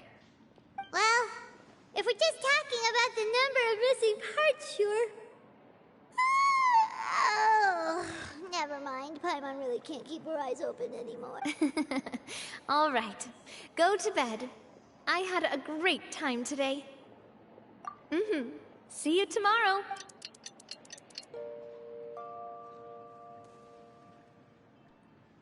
So how was last night? Did you get a good night's sleep? Paimon dreamt that she danced with the sea stars, so you could say it was stellar. Get it? Huh. I didn't know you had such a great sense of humor. See? This guy gets it! Anyway, let's head out. I'll arrange for a boat to take us back to Poisson. I'm sure Adele will be happy to see you two again. Paimon hopes she'll really appreciate your gift. I hope so too.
Adele, we're back! We brought you a gift from the court, too. Whoa! Thank you so much, boss! Don't call her boss, okay, Adele? Just Miss Navia would be fine. Oh, it's all right. I don't mind. Besides the gift, I've also got another surprise. Guess who's here? It's been a while! Oh, it's you two. It has been a while indeed. Thank you so much for your help on Jacques' case. I've heard that you also helped save all of Fontaine. You're truly just like the great heroes of legend. You're really amazing! And if Miss Navia's your friend, then she must be super amazing too! What's in this thing? Can I look? Of course. Go ahead. Oh, it's a Spina di Rosula uniform! Is it for me? But isn't it a bit big? Well, it's a gift for future you. When you first told me that you were interested in joining the Spina, I was overjoyed. But it's the Spina's responsibility to protect everyone as well. Being a member means becoming involved in all kinds of dangerous situations. And since you're still young, I don't want your mom to have to worry about your safety. So I turned you down then by telling you that you'll have to wait until you're older. But this uniform is a promise that you can join us once you're old enough to wear it. Oh, so that's it! Well, thank you so much, Miss Navia. I'll work hard and grow up as fast as I can. But you can't really grow up faster by working hard. You've got to be patient. Everyone, I'm really grateful that you remembered my daughter's wish and took it seriously. Thanks to the protection of the Spina, even though her father's no longer with us, we've still felt plenty of warmth and security. Oh, it's the least we could do. As long as you live in Poisson, even if you're not an official member, you're still part of the family. Boss! Huh? Is something up, Florent? I've got something urgent to report. Romeu and his folks have gathered outside Poisson and even shipped in a huge pile of explosives. What? Explosives? What do they want? It seems like they've been planning this for some time. We started investigating as soon as we received your letter yesterday. But Romeu and his folks must have gotten wind as well, because they abandoned their former posts before we could even check on them. We investigated their tracks and found out that they're after Poisson. They have smartened up since we caught them red-handed at the court? Seems like they've got no interest in sitting down and talking at all. We should have gone straight to the Maison Gardiennage. Sorry, I underestimated the situation. Well, too late now, I suppose. Florent, where are they keeping their explosives? On the hill to the east of Poisson, near the Clementine line. They want to blow up the Clementine line? Certainly sounds like it. Romeu and his followers hate the Spina and everything to do with Callus. And the Aquabus was the source of their contention. If they manage to blow up the Aquabus line, all that rubble will come crashing down the hill and straight into Poisson. Are they insane? There's tons of innocent people in Poisson! Yeah. If they've been planning this for ages, they're definitely not going to let this opportunity slip by. We have to issue an evacuation order to the townspeople and get them as far away from the entrance as possible. Let's get everyone onto our ship. That should be the safest place. My dear partner, can I leave the Clementine line to you? If the explosives do go off, not only would the people of Poisson be in danger, any aquabuses using the line would plummet to the ground. Let's stop their insanity first, then settle the score with them. Leave it to us, Navia. Please stay safe, too.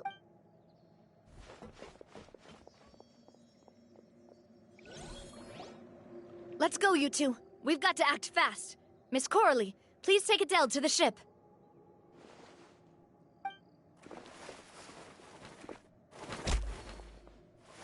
Watch out, boss!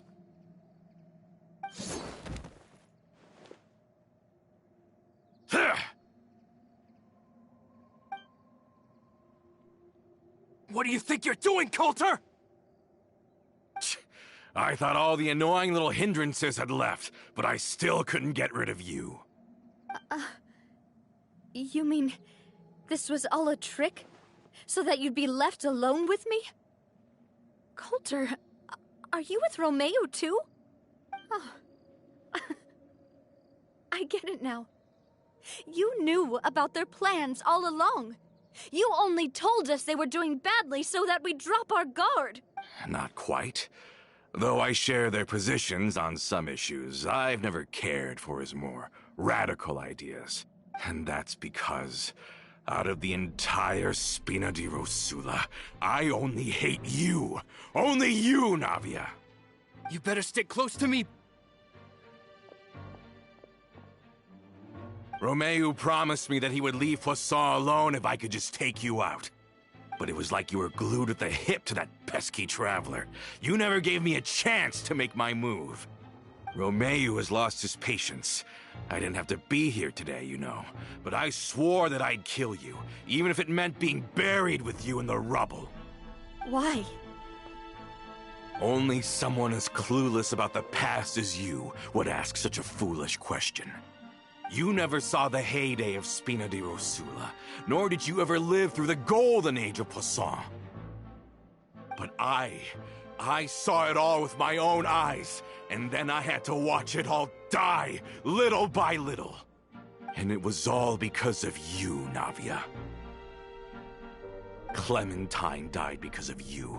Callus died because of you. Malus and Silver died because of you. And so many more dead. Everyone dead, all because of you. This is like the most hilariously stupid thing I've ever heard. Like, I've heard of children feeling guilty, or even brothers and sisters being mad at like at somebody for killing their mom. Like, oh, the child that died during childbirth, or, you know, the mother dying during childbirth because of this kid. Oh, it's the child's fault. Like, I've heard that from like brothers and sisters or fathers. But this guy is blaming her for Clementine's death. It's like, what the fuck was I supposed to do about that? And then Callus died because of her? I don't really know how that worked exactly. And then Malus and Silver didn't die because of her. Are you kidding me? Like, what? Like, what? That's like blaming Navia for an earthquake. Like, what the fuck?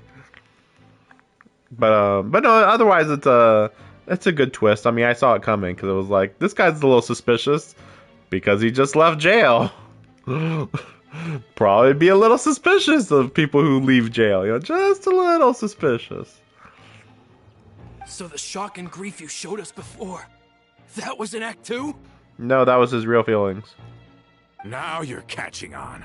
I heard Malus was dead the moment I got out. Did you know? Down there in that blasted fortress, I spent a long time thinking about what happened and resolving to apologize to Malus as soon as I got out. Back then, because of that aqua bus, we had a huge fallout. I was convinced that all he cared about was loyalty, and that he had completely lost his capacity for critical thinking. The years passed by in a blur after that. I thought I had finally begun to understand him, and that he could help me relive the good old days again. But then he died, and it was because of you again, Navia. It's always because of you. I once loved the Spina and Poisson more than anyone else. But what is left now of either besides death and ruin? You've single-handedly destroyed everything that was beautiful. Everything I've ever loved. Don't listen to him, boss. He's just spouting nonsense. Have you ever considered that maybe the people around you don't actually care about you at all? Have you ever considered that maybe you only get respect because you're Callus and Clementine's child? That you've never done anything worthy? That you're just a big nothing? Have you ever considered that maybe people don't stay in Poisson because of you, but only because they have such beautiful memories of the past before you came? But that would imply that everybody in Poisson is like significantly older than her. Like, you'd have to, if she's, let's say she's like 22, you'd have to be like older than 30 for sure to be whatever the fuck he's talking about. Like, oh, they remember the good times before you, and it's like, what? What the fuck is she supposed to do to improve this place? They live in a waterfall area. It's cool, but not practical at all, so I don't know how she's supposed to just improve it. Just bam, improve it, you know? I don't know. Because if you do falter, there'll inevitably come a time when you'll have to face the consequences. And when that time comes, those most precious to you really will throw themselves in front of you and pay the price. Yeah, looking back on it now, is that really why they support me? Is their kindness real? Shut your mouth! I, for one, really like Miss Navia, and my mom loves her too! I don't know how to explain it, but I like her, and that's that! I'm sure Mr. Malus would be extremely disappointed in you right now! You've somehow managed to pin the blame for every mistake and tragedy in our history on the boss herself! Get out of the way, Florent! I don't want to hurt you. You're gonna have to! Boss, there's no time for this! Stop hesitating and get out of here before you get buried! Maybe you think you're being the realist by painting the history of the Spina and Poisson like this. But the love that I felt from everyone was just as real. I felt it. They've helped me get to where I am. And even now, I will continue to believe in that love. So let me show you just how much I love the Spina di Rosula.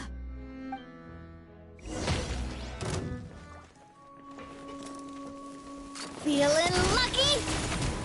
Oh! Hiya! Hey there! Ha! Ha!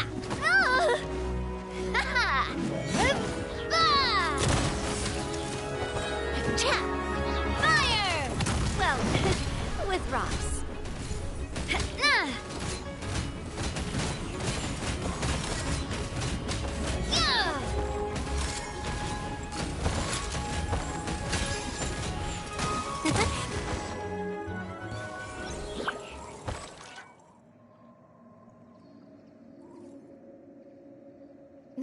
Florent, I'll leave the town to you. Summon the other members and help with the evacuation of the townspeople. If you find any of Coulter's accomplices, subdue them quickly, and don't give them the chance to harm any ordinary civilians. I can't allow my partner to face the danger on the Clementine line alone. Got it, boss. I'm on it! Are you okay, Navia? I don't know, but I have to go.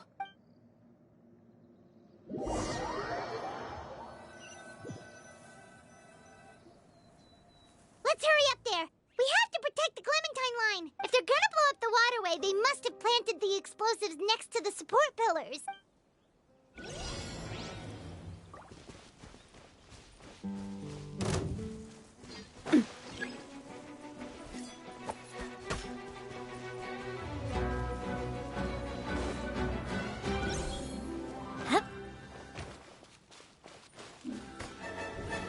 Feeling lucky? Hey there! Order guide you. Hold that pose! Go. A proper send-off from the Spina with love. Haha!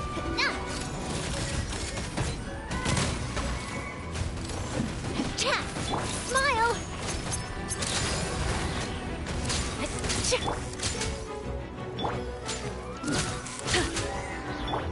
Quake!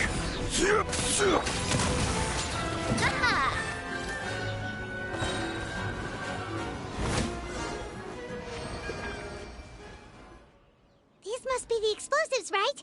And this is the control mechanism. How can we disable it? Oh, Paimon's too scared to touch any of this stuff. Huh? There's a strangely shaped hole here. What is it for? Oh, that certainly sounds possible. Okay, you take this side, Paimon will take the other.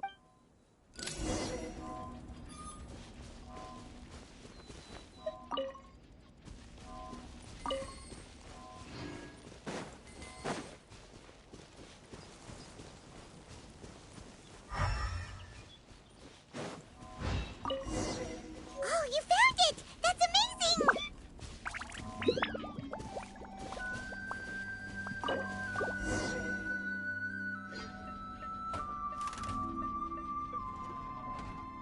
That should do it, right? Navia and Florent should be able to relax now. Oh, you're right. They could have set explosives elsewhere.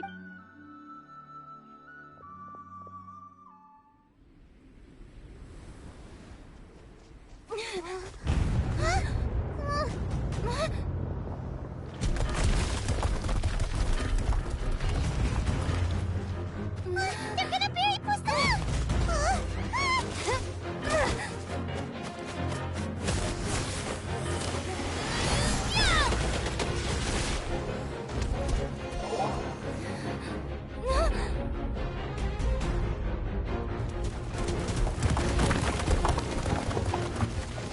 Great work, partner. Just leave the rest to me. Watch out, Navia! You can't block them all! Block? I'm doing this the Spina way.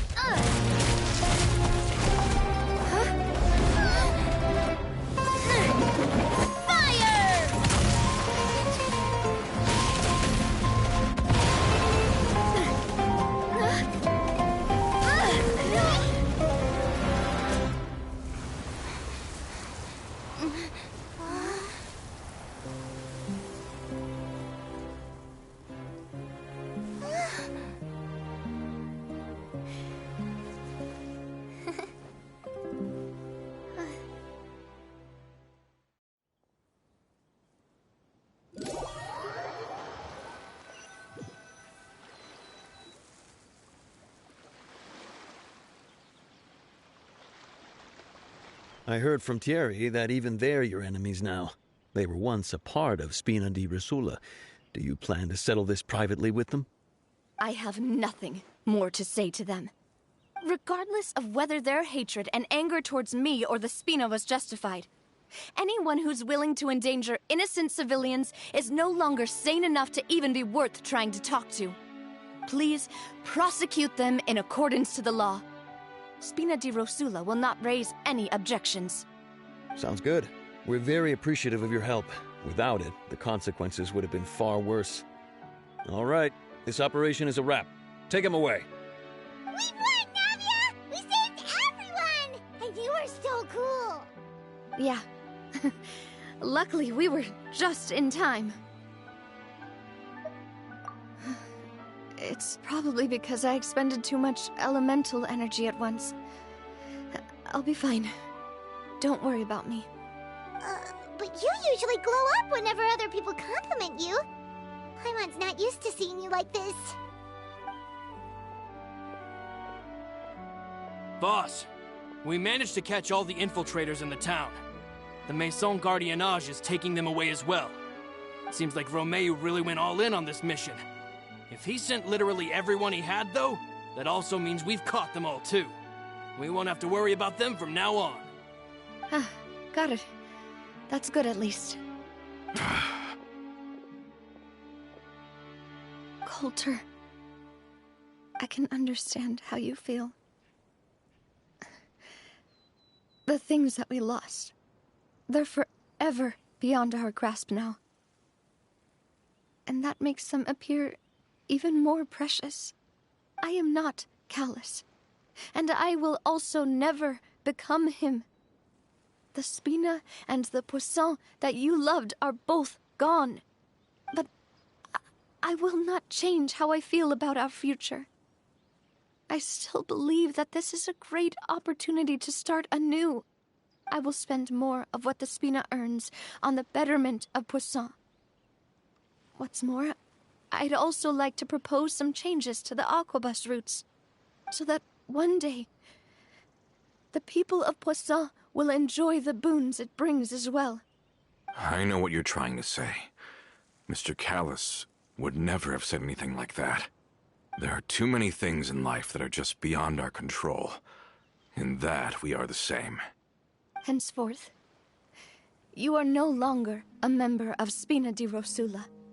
But once you're discharged from the fortress again, you're welcome to pay another visit to Poisson. Thank you, Navia.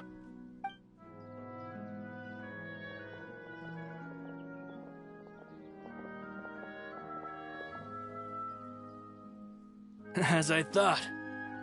Boss really is a kind and gentle person. She is also, I must say, a truly unlucky person. Thank you for protecting the Clementine line. I was actually really scared, you know. I mean, even the Callis line won't be getting rebuilt anytime soon. If I'd lost the Clementine line too, I wouldn't know how to live with myself. A name is a way to etch a memory onto the world. Losing the line that bears her name, that I can see every day, would be like losing my mother all over again. Seeing it still standing there, tall and proud, it makes me really happy. What happened while we were gone? Honestly, you look more upset than tired or anything. Just give her some time.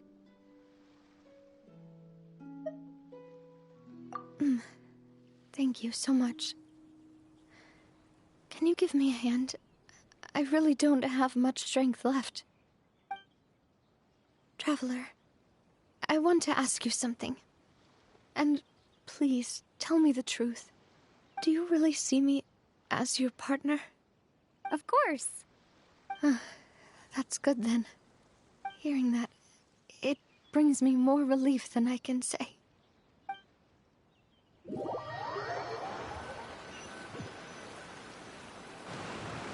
How do you feel, Navia? Any better after taking a break? I feel quite a bit better. But I should probably still rest for a few more days. Sorry, partner. I said some weird things earlier. Feel free to just ignore me. I used to think that I'd never doubt myself. But you could say I've discovered that I'm not as strong as I thought I was. Coulter mentioned my parents, as well as Malus and Silver. It's all thanks to them that I've made it this far in life. Do you think they ever regretted the choices they made? Has my existence made this world a better place? Don't think like that, Navia. You've already done more than enough. No matter what others think, we'll always support you to the end of the world.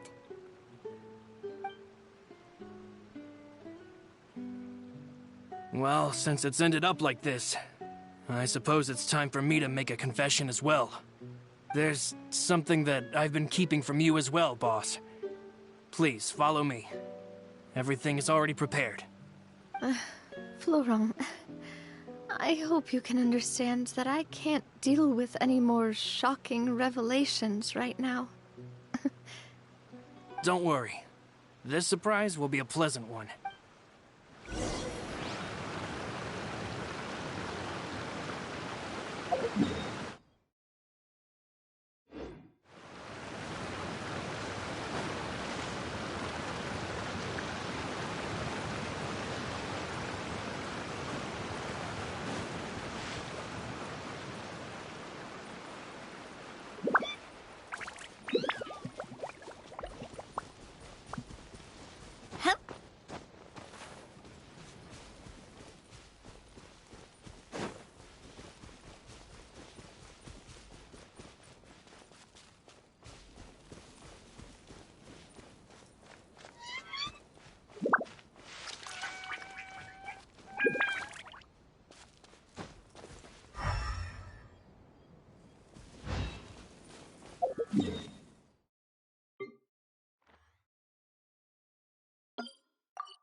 Why is everyone gathered here? And what's this? This was supposed to be a gift to you from everyone in the town. We were originally planning to show it to you once it was finished, but special times call for special measures. I've never seen you look so defeated before, so I've decided to show you the designs before the final product was done. Do I really look that bad? Well, if you're ready, I'll unveil the present.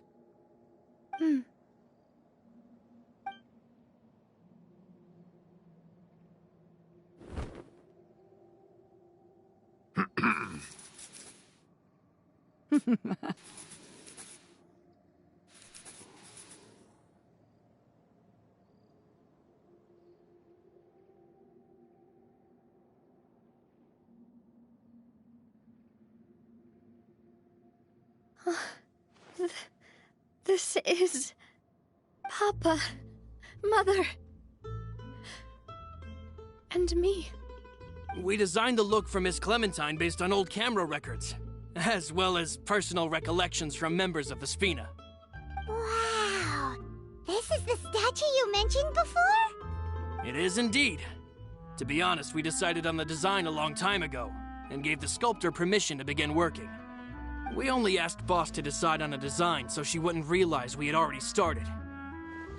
How could we only have statues of Mr. Callis and Mrs. Clementine? Even though Boss is still young, we've all seen the work she's put in regarding the whole synth business and the rebuilding of Poisson. We wanted to commemorate her contributions with a statue as well. I don't know what Spina di Rosula was like in the past, but I know it's a great organization now. With Navia around, we're not worried about this place's future. We're gathered here today to tell our boss that we support you and believe in you wholeheartedly. I believe everyone is here for you, not the glory days. That's what we believe as well. Thank you so much, everyone. Then I'll be brave and just accept everyone's support for what it is. This really is quite the surprise. I never thought that I'd have the chance to stand next to my mother. Not even in my wildest dreams.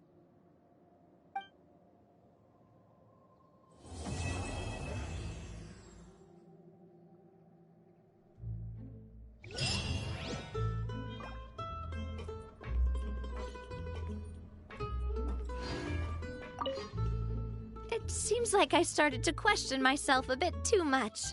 I'll pick myself up again and become a more reliable president for all of you. Looking back on it, I'm honestly embarrassed by how I acted earlier. Oh, whoa. Why'd you have to remind me? Please don't say that again. It's super embarrassing for me. Oh, forget it now. Please forget that I ever said anything. Oh, wait. But it'd also be bad if you were to forget it. Okay, but please keep it a secret between us from now on. Please don't ever mention it again.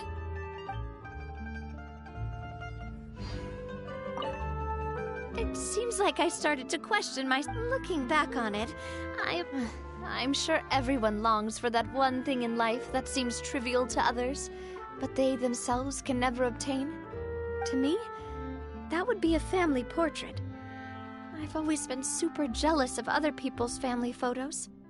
I've never thought I'd receive a family portrait of my own. Especially not like this. It seems like I'm not such an unlucky person after all. It seems like I started looking back on it. I've thought about it before. Though my mother only wanted me to live a happy life, that's actually a tall order as well. In practice, it's just as hard to achieve my father's expectations for me. Even though my parents had very different personalities, they always had a lot of respect for each other. The Aquabus project was a monumental project that stood to benefit all of Fontaine. It would have been a little close-minded to assess or evaluate it only from the perspective of the clan. I think that's probably why she didn't step in to mediate or oppose the building of the lines.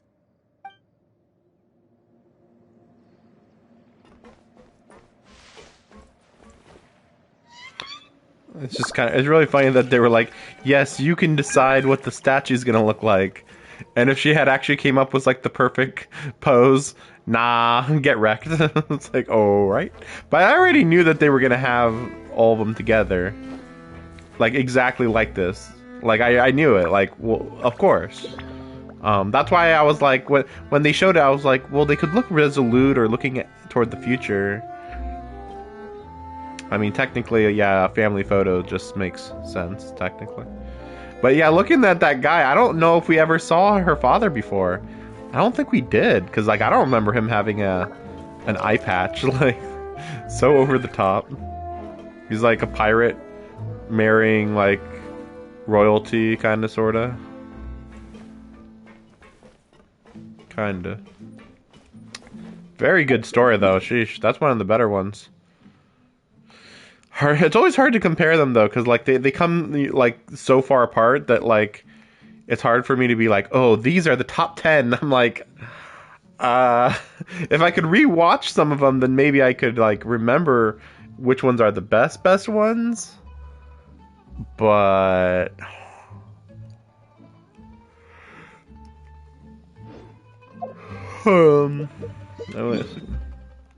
might as well teleport back to here, I think. Wait a second. Oh yeah, I only have. I thought I had maybe a few more. It's fine.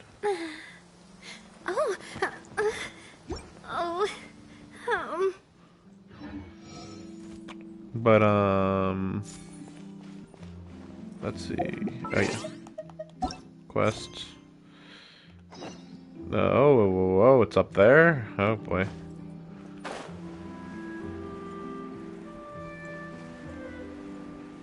The placement of these teleport points is not ideal at all.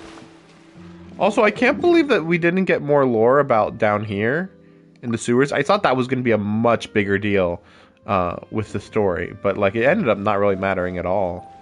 Very odd. Oh yeah, I just remembered. I also wanted to very quickly just look at no.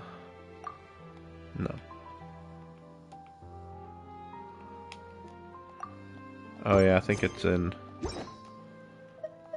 Is it in Adventure Handbook? No. It's in Archive. Damn My it. time with the Spina has taught me that carrying an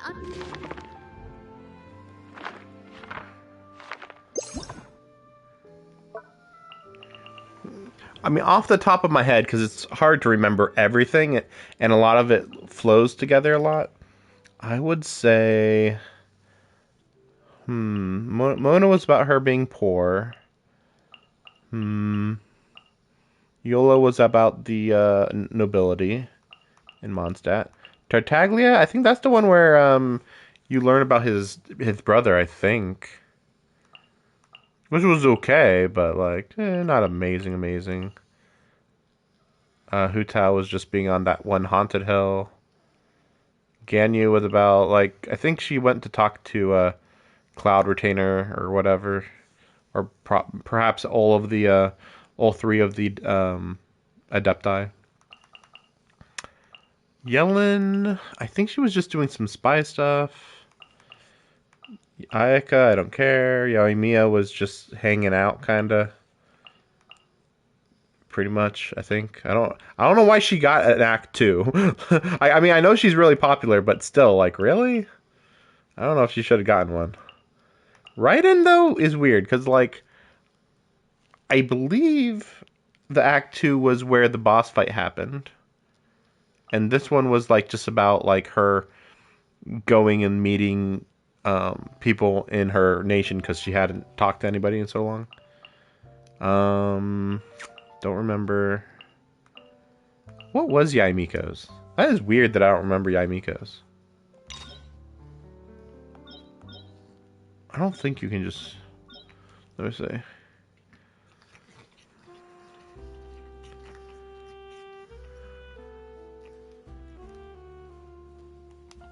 Oh, okay. This one is a pretty solid one.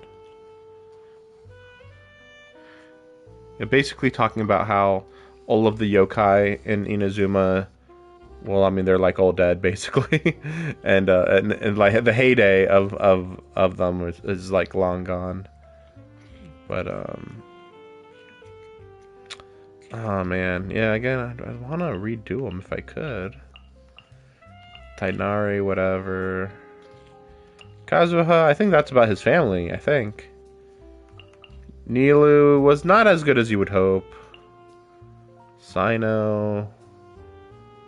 I think it was just a generic police mission. Nahida, though, is weird, because I really don't remember what Nahida's was. Like, I kind of felt like it was main story related.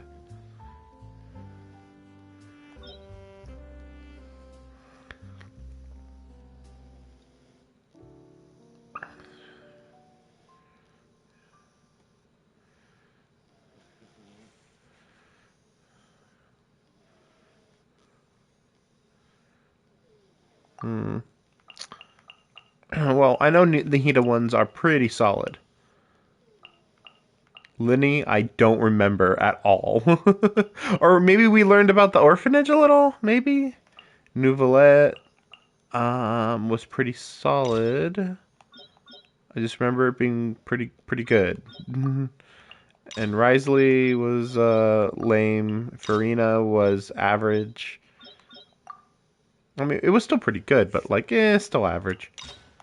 But yeah, Navia, maybe, looking at these again, like, yeah, maybe Navia was actually top 10 easily.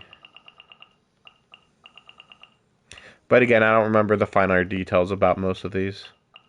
Zhongli was just like hanging at, or reminiscing about his past, pretty much, which, not as interesting as I would hope, I would say. Beto. Beto's was okay, but like it didn't quite lead anywhere, I think. I don't remember what Venti's was. And most of these, I think pretty much all of these guys were just very slice of lifey. You know, I just remembered the Archons. Are they all gonna have different weapons? Because right now we have a bow for Venti, a spear for Zhongli. Is this a sword? No, it's a spear. So 2 spears for 2 of the Archons. And then oh right, she's the what's it called? the mage or whatever. I'll just call it the mage. She's got a book. She's got books, whatever you want to call that. You know what's funny? At first I thought that Venti had the book, but no, Venti's got the bow. Nahida's got the book, and then Farina has a regular sword also. So I think that would imply that the next Archon is going to have to. Well, okay, no, not the next Archon. Worse than not carrying one at all. But there needs to be an Archon that uses a Claymore. Which might be why we got Navia using a Claymore. Because even though she's got a Claymore, her attacks are very fast. A lot more comfortable. Like, it should just imply that they're physical attackers. Which is why it's like, okay, like, let's see all these right here. They could have somebody with a bow. I just don't see, like, we have Pyro and Cryo for the Archons left. I don't see either of them using a bow. Like, they could, but fire bow, nah. Ice bow, if it was crazy enough, but like, there's no way. Sword, maybe, since there is only one sword user. Catalyst, yeah, Catalyst. Catalyst is like the all-rounder. It could be anything. You could just say, yeah, they got Catalyst, and then they I don't know, they attack with meteors or something. I don't know. They could use anything, which I like, but I'm just saying, like, it's unpredictable. It's just like we have this one idea of what the Archon's going to be. What if they could do this? Oh, crazy. But assuming that Claymore is going to be necessary, I could definitely see Pyro being a Claymore user. Way more than, you know, the Cryo Archon. She's going to have to be crazy powerful.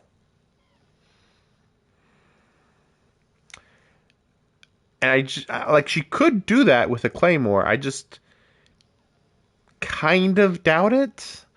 Like, it's possible, but I doubt it. So yeah, I'm saying Pyro Claymore user. And then the Cryo Archon would have... Sword is too easy. Like, it could be Sword, but I feel like it's too easy. I think she'll be a Catalyst user. She gives off mage vibes, the little bit that I get from her.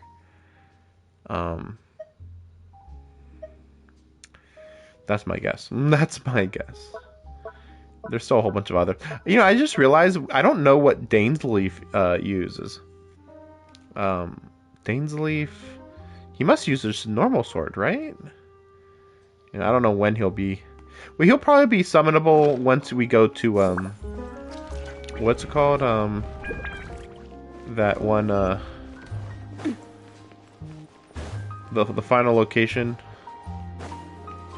He's gonna be in the final location. This thing floating in the sky. Yeah, they'll have him be like... I think they'll have him as being the first one you can summon once you go there. Oh, no. No. It was further down than I thought. Okay, whatever. I should be able to float down. Right? Yeah.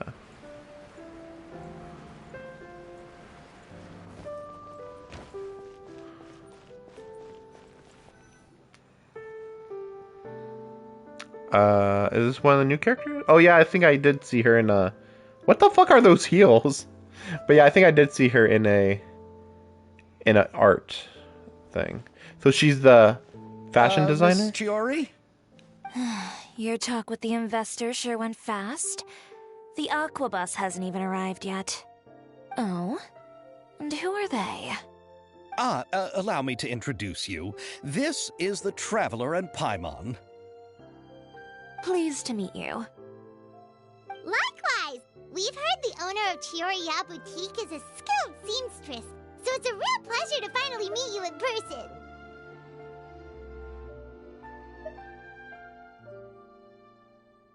Why, thank you. I strove to create an outfit that matched her high social station as the demoiselle. So tell me, what happened? I can tell the conversation didn't go quite as expected. Well, it's like this.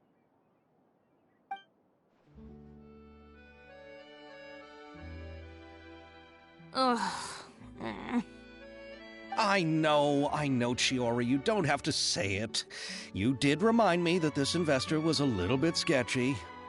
Yes, there's no doubt about that. But how could I pass it up? He offered me twice as much as the others. And therein lies the problem. Yes, but just put yourself in my shoes. After obtaining such an excellent script, it's only natural that I would want to make the most of the film. The budgets that the others had proposed were nowhere near enough. It's difficult to find someone willing to front such a large amount of mora, so... Don't be sad, Xavier. We might be able to help scrounge up some more together for you. Oh, thank you, Paimon. That means a lot to me. But the cost of the film is staggering. I'm afraid that any mora we can scrounge together in a short amount of time won't even be able to cover the actors' fees. We need to move on.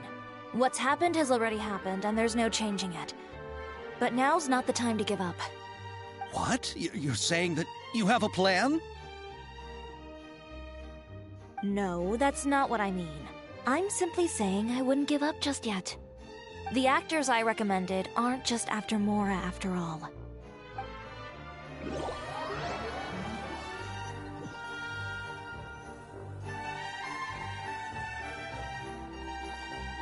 I think we could have had this conversation on the boat. Okay, so... Is that Yoimiya, really? Come on. Then where do you live? We Malazines live in Like, the Mercy Kamisato's Village. fine. The only way to enter But is Yoimiya, from too? underwater. Oh, you must be pretty tired after work every day, right?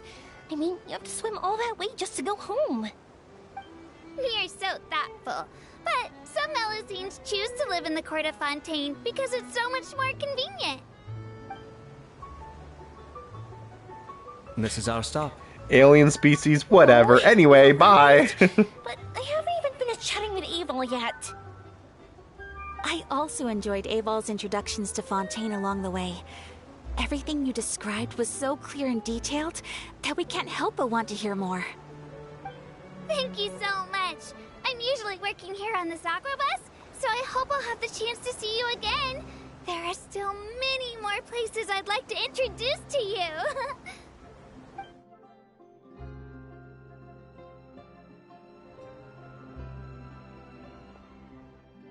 Welcome to the Court of Fontaine. Chiori, you sure have changed a lot. This is the first time we've seen you since you left Inazuma. I haven't realized it's been so long. I was in such a rush when I left that I didn't even get to say goodbye. Thank you for extending the invitation, Mr. Xavier. I'm looking forward to a fruitful trip here in Fontaine. It's an honor to have the head of the Kamisato clan visit us. So they're who you meant when you said you had actors coming from Inazuma? Oh? It's the Traveler and Paimon. Wow, what a coincidence! Ayaka and I were just talking about you on the way here. Are you also here for the film? We just ran into Xavier earlier and came over with him. But I'm not an actress. Sir Kamisato and Lady Ayaka are the real actors here. I'm just tagging along with Ayaka to have a good time together. About that, I mean, how was I supposed to contact you when I was making preparations for the film? I figured you were probably busy, and I didn't want to disturb you. So I could only keep you in the back of my mind while I sought other actors to play the lead roles in the film. I had been thinking about a surprise reunion with you during our trip here, but you still managed to surprise me first. Oh, so you all know each other already! My, what a coincidence! What are the chances everyone could be brought together here like this? Why don't we go to Hotel de Boer and catch up over a meal? I've already made a reservation. Huh? Did you reserve 2 spots for us to... Yes, of course, of course. I'll be sure to tell the boss to serve a few more delicious dishes just to make sure there'll be enough food. Very well. Then please, kindly lead the way, Mr. Xavier.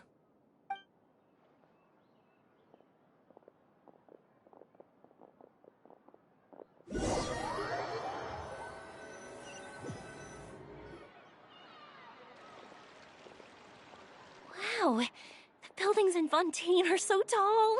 Just look at how big they are. And there's the fountain that Aval mentioned earlier. It really is a magnificent sight. You know, I've mentioned this to other people before, and maybe I've said it on stream before, but it's so hilarious that Inazuma is a literal third world country compared to every other country in this game. Everyone else is like, yeah, modern buildings. What are you talking about? Like everybody else is like maybe you have some less modern, like Sumeru technically is not ultra modern, but it's also like pretty fantasy, so it's still pretty complex design. And like technically Mondstadt's not the most modern, but I mean the difference in the buildings there compared to here in Fontaine are it's more of a difference in like extravagance. But then you have freaking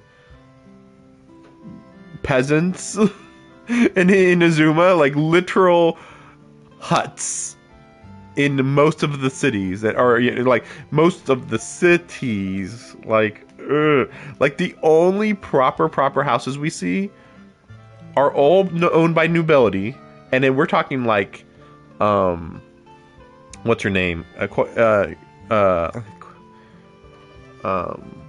well, like there's their house, which isn't even that amazing, but like it's one of the better houses, but it's whatever, it's typical Japanese style. Then the Raiden's palace, which is the most modern for sure, and then there's what's her name, the jellyfish girl that I hate, the one in charge of the revolution. She's got her palace thing. And I've always had a problem with her because she's so extravagant. Such the most extravagant house ever. I don't think we ever went in it in the story or any time other. But like it's like really funny that it's like super modern.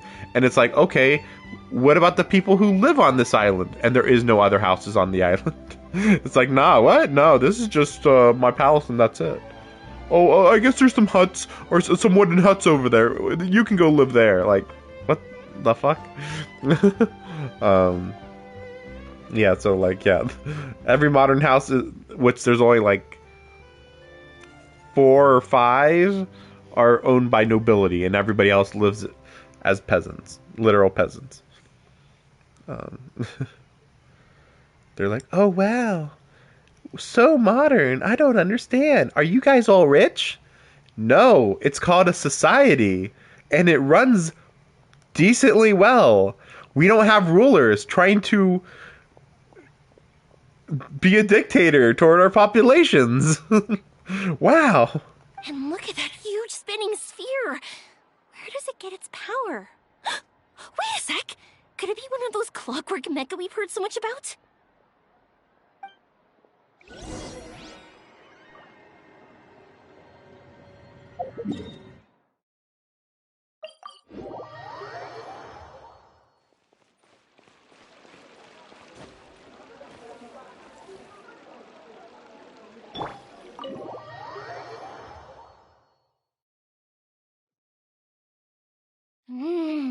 So this is what food from Fontaine is like.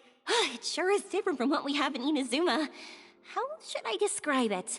It seems like you have to go through a lot more steps to make them. And the flavor has many layers too. Yes. When I first went to Inazuma, I actually thought the food there tasted a little too bland. It took some time for me to get used to it. Let's get back to the purpose of this trip for a moment, shall we? How have preparations for the film been coming along, Mr. Xavier? Do you know why Kamisato Ayato just said that? It's because he wants you to ignore the fact that the peasants don't get good food. That's why. Oh, let's just ignore. The difference in quality of the food is insane. Because you guys are insanely poor. But no, don't worry. Oh, us. Was it? Hey, did the Kamisato's twin or whatever Kamisato siblings? Did they say that the food was so much better here? No, it was Yoimiya, the person who's poor. Interesting. Almost like the Kamisatos don't want to talk about the difference in the type of food that them and the peasants eat, and maybe them and other countries eat. Like, oh. Well, whatever. It's because you guys have more resources. Right. Yeah, of course. It's not like we're wasting most of our land or something. Well, I've already assembled most of the film crew. A lighting specialist, a prop manager, and a costume designer. I've also bought the copyrights from the novel's author.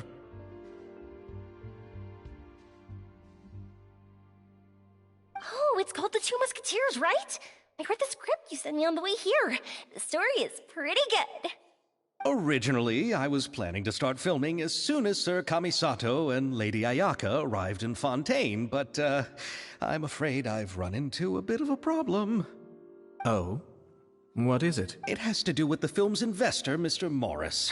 He suddenly informed me this morning that he's encountered some financial trouble and will be unable to release to me the amount of funding agreed upon. It's said that Fontaine's legal system is well developed. If he has violated the contract, then can't you simply take him to court over the matter? Well, I'm still more concerned about filming. Even if I were to take him to court, I'm afraid it would take months before the case could even be heard. Then, is there a way we could raise funds ourselves to solve the problem? I've considered that option too, but unfortunately, it's difficult to gather such a large amount of mora on such short notice.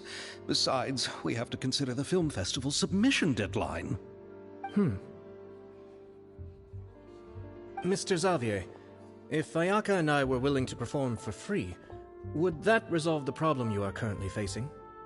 What? No, out of the question. To have you come all this way just to act for free? No, that won't do. There's no need to worry, Mr. Xavier. My brother and I had actually intended to work for free after receiving your invitation. Inazuma has only recently reopened its borders, and needs to strengthen its relations and cultural ties with other nations. We didn't have many collaboration projects with Fontaine in the past, so we hoped this trip would serve as a good start for the future. Indeed. You could say that's the real reason why the Yashiro Commission agreed to come to Fontaine. I understand, but having you two act for free just doesn't seem right. Not at all. While we're officially here to conduct a cultural survey of sorts, we must express our sincerity if we want to establish formal cultural ties with your nation. This film will serve as proof of friendly cooperation and cultural exchange between Inazuma and Fontaine.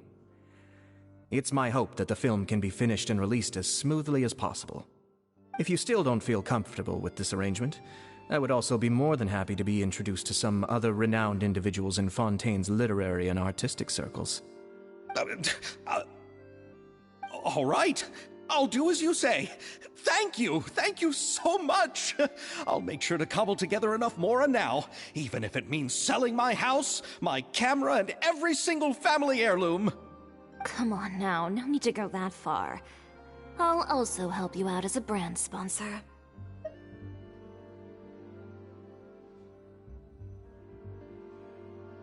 Me too. Even though I didn't bring much more to spend on this trip, it's still better than nothing.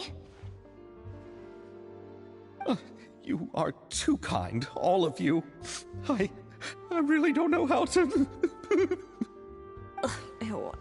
Alright, enough about that. Now that we have Xavier's savings, my support, and 2 leads who are willing to act for free, I think we will be able to make this happen.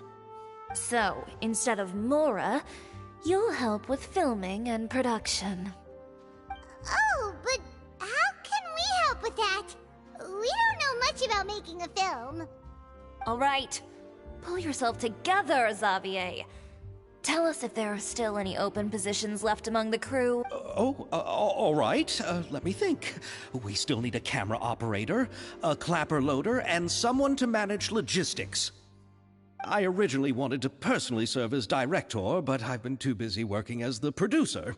So the positions of director and director's assistant will also need to be filled. Paimon knows what the director and the logistics support person do, but what's a clapper loader? The clapper loader is responsible for using the clapper board to record and organize the information of each shot when the camera operator begins shooting. The work requires both patience and careful attention to detail. A clapper board? Oh, you mean the thing they hold that goes clap whenever they start filming? Yes, that's right. Are you interested in that job? For sure! Paimon's always wanted to try that. All right. Then you'll be our clapper loader. I can find someone from the store to help with logistics. What do you think, Xavier? Well, fine by me. As for our camera operator, I was thinking of letting the Traveler take the role. Oh, she's great when it comes to using a camera. Paimon can't even count how many things we've taken photos of during our journey. Yes, that's also what I was thinking. I noticed the Traveler had an eye for photography and composition when we worked together previously. I'm sure that's due to the Traveler's journey across Teyvat and all the places they've seen. After so many adventures, Using a camera must be second. What do you say, Traveler? Are you interested in the job? Thank you. It really means a lot to me. Come on, friend. Let me give you a big warm hug. So all that's left for us to find is a director and an assistant. Oh, me. I want to be the director's assistant. All we need to do is help the director, right? I can handle that. All right, then all we need is a director. Oh, all the well-known directors in Fontaine are probably also busy working on their own films these days. I'm not sure who will have time to help. Farina, I guess. Farina helped out a theater troupe recently by serving as an artistic consultant. She could be a good director, right? Besides, it's not like she has anything else to do right now. Farina? Do you really think Lady Farina would be willing to help us with our humble project? She already did that type of thing before. Isn't that the name of Fontaine's Hydro Archon? My brother has already informed me about what happened here in Fontaine. Yep, that's her. She helped out a theater troupe not too long ago, and now she's taking up work as a director. Well, I saw that musical. Her performance was perfect, and the storyboards were also excellent. Don't let her form or identity intimidate you. She's the best candidate we can think of right now. You'll never know until you give her a shot. Fine. You're right, Shiori. I'll do anything for the sake of my film. Anything! Then I'll have to ask the Traveler and Paimon to show me the way to Lady Farina's residence. I just hope she'll agree to help. Do you need us to also come along? No, there's no need to trouble you with this. Besides, you've just arrived in Fontaine, and I'm sure there are many places you would like to visit. Just leave this task to me. It's part of my duties as the producer. Very well. Then we'll be waiting to hear the good news. I'll go with you. By the way, you might want to consider bringing a gift. And don't worry, we won't simply drop you off at Farina's place. We know Farina pretty well by now, so having some familiar faces there should help your chances.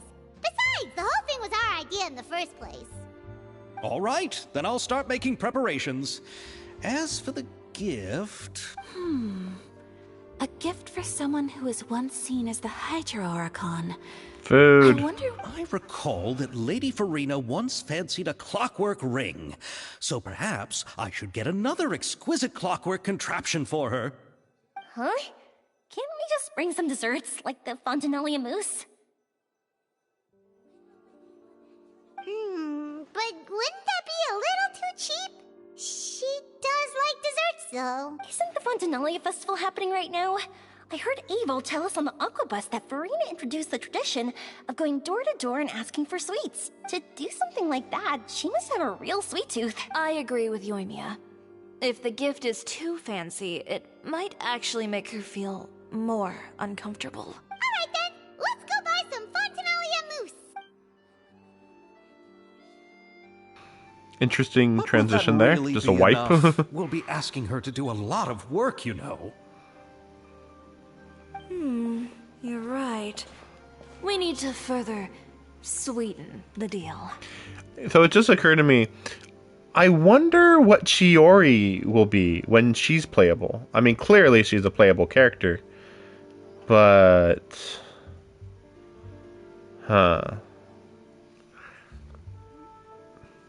It's very interesting how many characters are introducing in this event. Because there's also the Musketeer girl.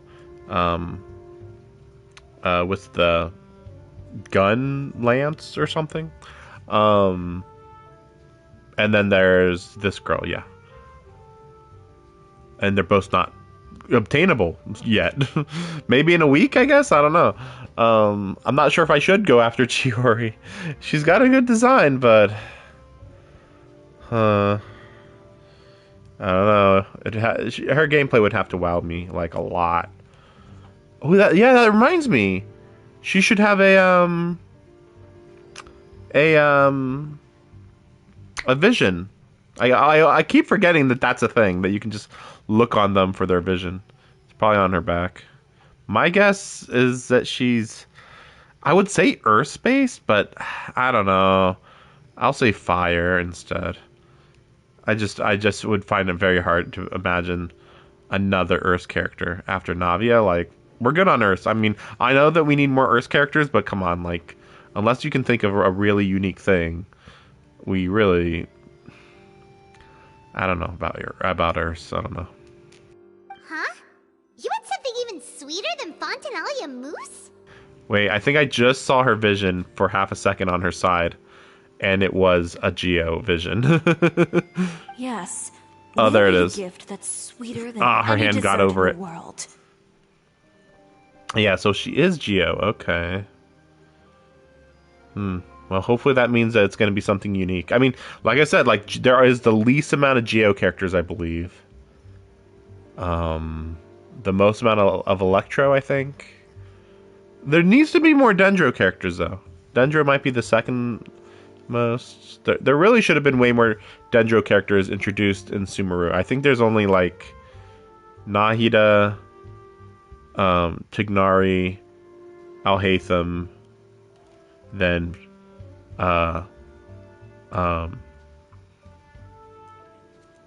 Kiara, and the girl with the boomerang that you get for free in Sumeru. Oh, and Baizu from Liyue.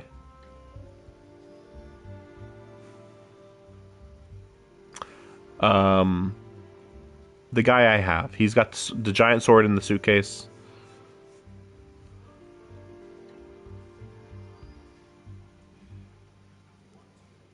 Oh yeah, there was another girl from like Inazuma.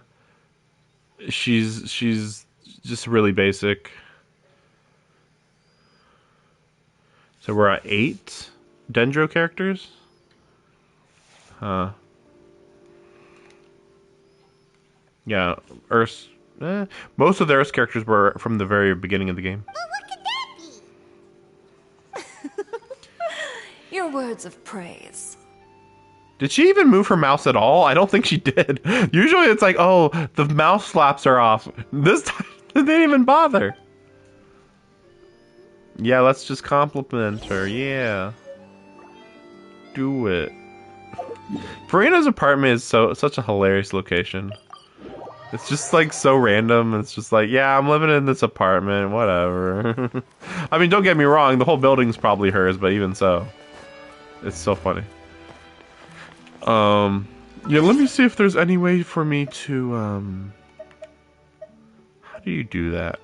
I'm wondering if I can see every character in the game. I know I'm just doing these random things, but I'm just wondering. Living beings?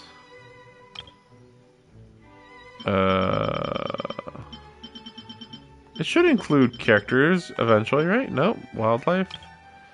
And living beings, enemies, and monsters.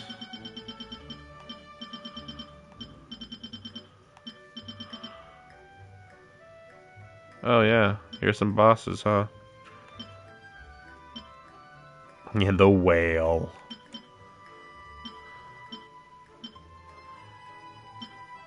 Yeah, you would think there would be more bosses, but they get lazy sometimes. Which reminds me, so okay, Mondstadt and Mondstadt, you know, they're available like immediately. End of story. End of Super Quest.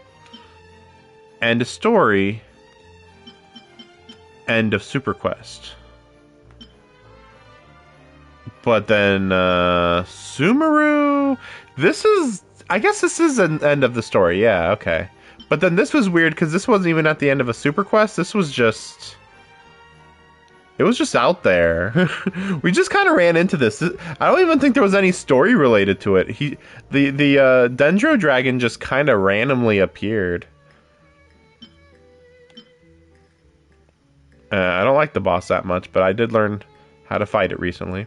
So I guess we'll be getting a new one at 4.5. Maybe, yeah, maybe at the next update, maybe. Heroes, books, travelogue? Yeah, I don't think so. Geography? How do I look at every character in existence? Actually, wait a second, what was that? I just realized there's An undiscovered location? At Dawn Winery? Or is this like you have to like collect the right item to uncover it or something? Yeah, I guess so, because... Yeah. I don't know.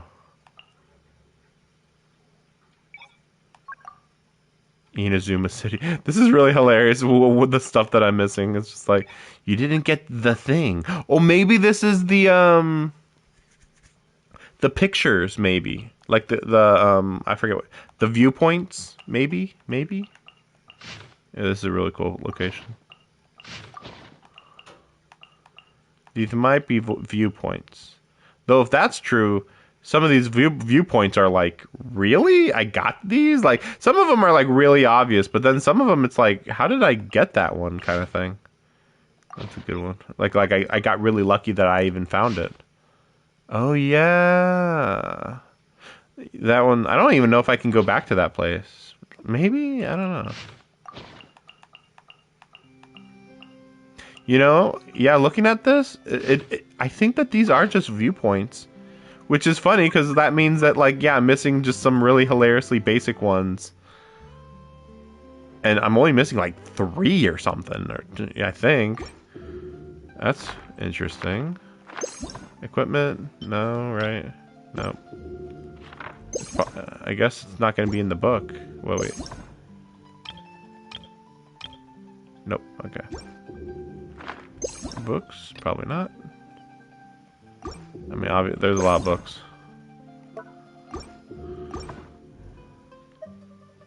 I saw somebody do this recently. Shop. Characters, I think. Character selection? Huh. I've kind of seen them like be in something like this, and it would show every character, even if you didn't have them.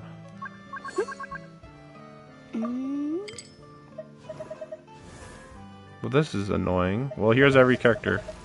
If there was something on here that was surprising, which it shouldn't be. Oh yeah, I forgot on here you can actually mark them with a star. I thought that was something. Yeah, because I noticed that some of them were like near the beginning of the list, and I was like, I think I could mark these, but I completely forgot how I could do that. So yeah, I guess this is how. Yeah, Kool-Aid, I guess. I don't really use her, and from the little bit I've seen of her, like, she's effective, but not great. Like, I'd rather go out of my way to really try with Alhaitham than to get her to work. Is there any other Dendro characters? Nope, I only have 3? Really? I only have 3? Oh, well, yeah, well, we don't count the main character. Just thinking if there's anybody else that should be put near the top of the list.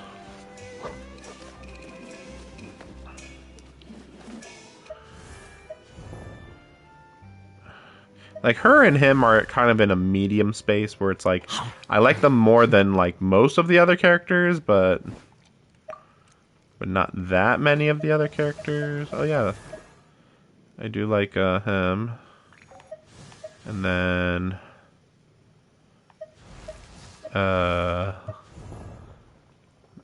I like Noelle more than most. But, yeah, Noelle and Fremine are, like, high middle. But, like, I don't know if I should, like, put them with all these other ones up here, you know? Same with Kujasara. I like her for, like, inexplicable reasons. Okay, no, it's not inexplicable. She is cool. She's just also fundamentally not very useful. Is how I view her, at least. I think that's everybody, yeah. Well, that I have. Oh yeah, I wanted to check, because I noticed... Okay, oh no. Oh yeah, that's right, she's got these shoes. Because I noticed that, that new character... I already forgot her name. I noticed that she she had no heels on her shoes, which is like astounding that she's even capable of walking. I thought you need heels to walk, but I guess not. Maybe. Here's where Farina lives. Okay. Yeah, there's the Geo vision on her. Yeah, she'd have to really impress me. Now, here's an interesting thing, though. Her hair is in the style of Katsushika Hokusai from Fate Grand Order. Now, I'm sure it's not Hokusai's original design, as in, like, she's the one that came up with it, but she's the only one that I've ever seen. Like, I'm sure that it's based on, like, some painting, and Hokusai and this girl are both, like, known for fashion a little bit, so there's a connection. But still, it's interesting that I think at least in gacha games, I think those are the only two that I'm aware of that have that hairstyle, or whatever you want to call that.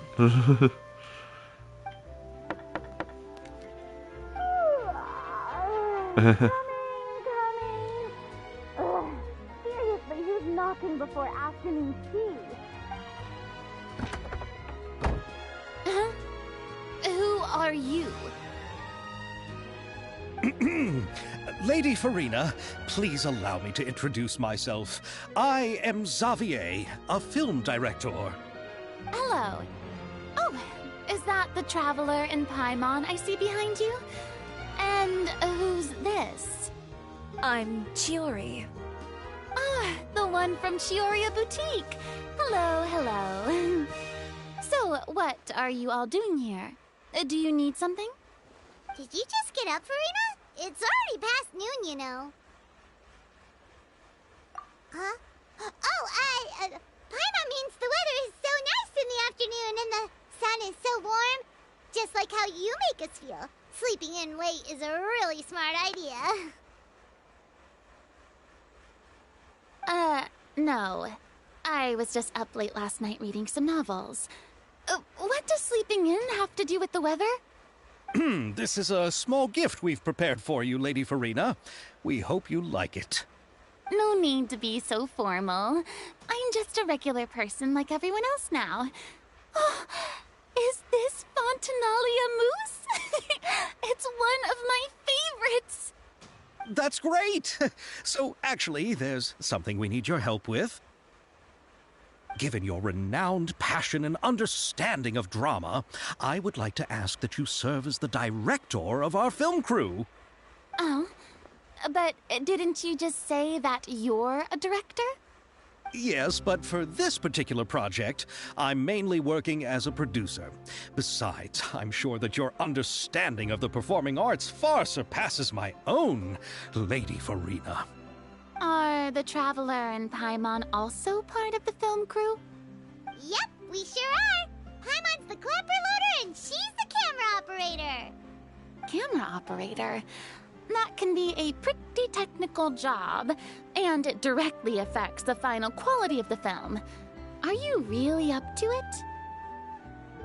No, I'm not questioning your abilities. It's just that I've never really seen you use a camera before. Maybe you can come up with a test for the Traveler and see for yourself. If she can satisfy you with her camera skills, then you'd have nothing to worry about and can join the team. What do you say? You sure are getting better at rolling with the situation, Paimon. Oh, I do wish to see how skilled the Traveler really is with a camera. Alright, how about this? We'll work with what we have. I'll give you some scenarios and see if your work is up to my standards. Very good.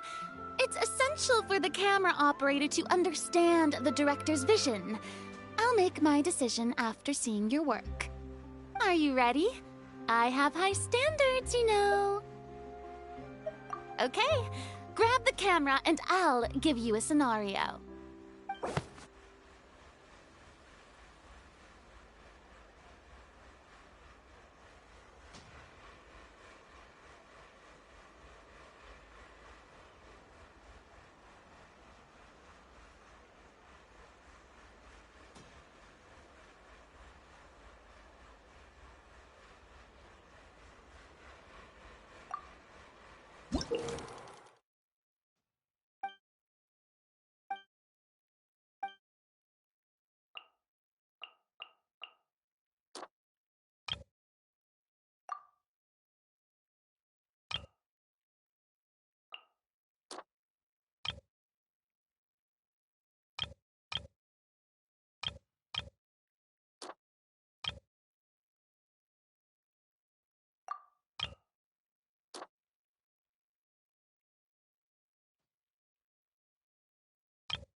Like, really? It's just a commercial. Not particularly interesting. Establishing shots. Ooh, ah. But I guess for camera work, it should be enough, I guess.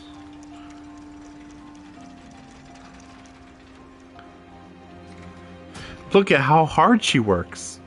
She's just sipping tea, man. Like, sheesh. Outstanding quality. Look at these boxes. It tells you everything you need to know.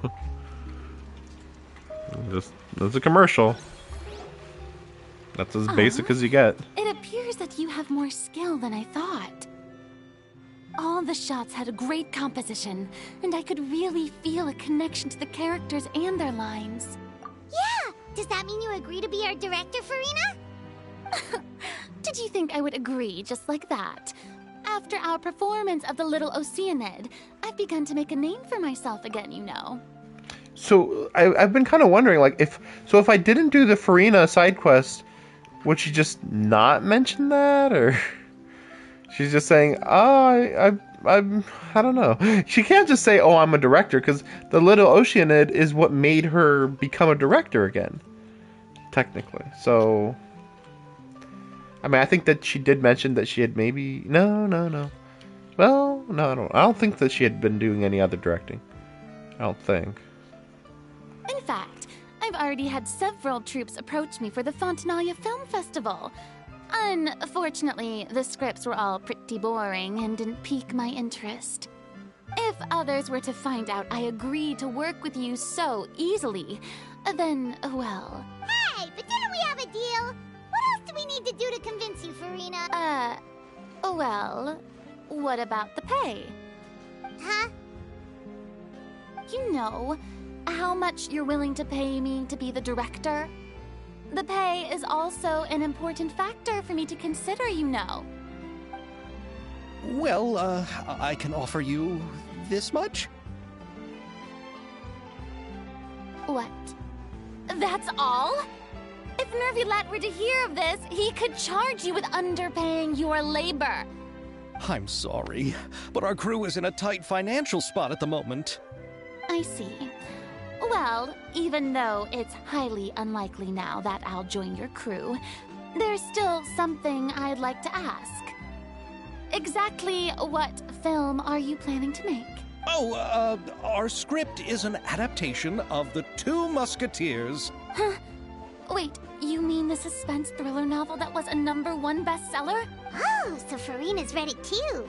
Of course I read it. I've always had a keen interest in artistic works that strike a chord with the populace. I see. It all makes sense now. You must have used most of the budget to pay for the copyright. Not really. The novel's author transferred the copyright to me practically for free once he heard that I wanted to make a film adaptation of the story. The lack of budget is due to another issue. He probably just wants to get his name out there. So, Mora isn't the most important thing to him right now. It reminds me of a delivery courier who wears one of my designs while traveling all across Teyvat. I didn't charge her much for the outfit either. The exposure she provides for my brand is well worth it. It's really funny that they say that, though, considering the book already was a bestseller. So clearly he's already famous and very successful. He does not need to be like, make my movie practically for free, from a rights perspective. It's like, oh no, I don't want to be considered a fraud. No. Here's the rights for my movie for free. Like, sure, whatever. Sounds like bullshit to me. So, are you a big fan of this story, Farina? Well, it's alright. The pacing of the story is good, but the character relationships could use some work. When I was reading it before, I always felt like some things were left on a rather unsatisfactory note. I have high standards, you know. Ahem, Mr. Xavier, if, hypothetically speaking, I agree to be the director, how much freedom would I have in terms of script revisions and creative interpretation? Oh! Oh, as much freedom as you would need. I wouldn't dare doubt the tastes of Fontaine's greatest star. Good. Then I'm free to alter the script as I see fit. Absolutely, no problem.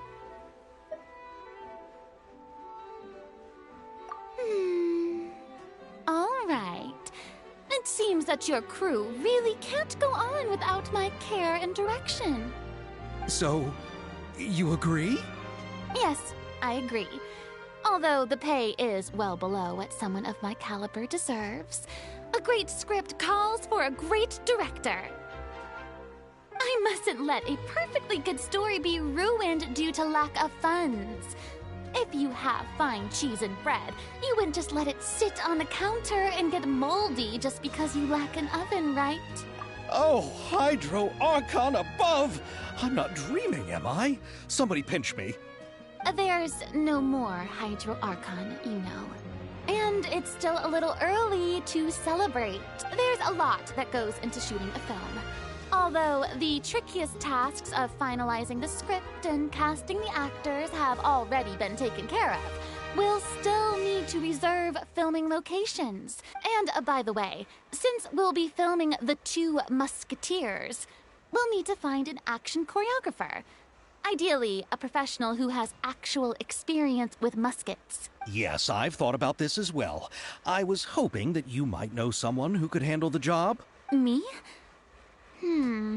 If this was before, I could have simply asked Glorand.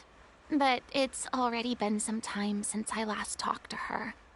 Navia can also use firearms, but unfortunately, her style is quite different from that of the characters in the story.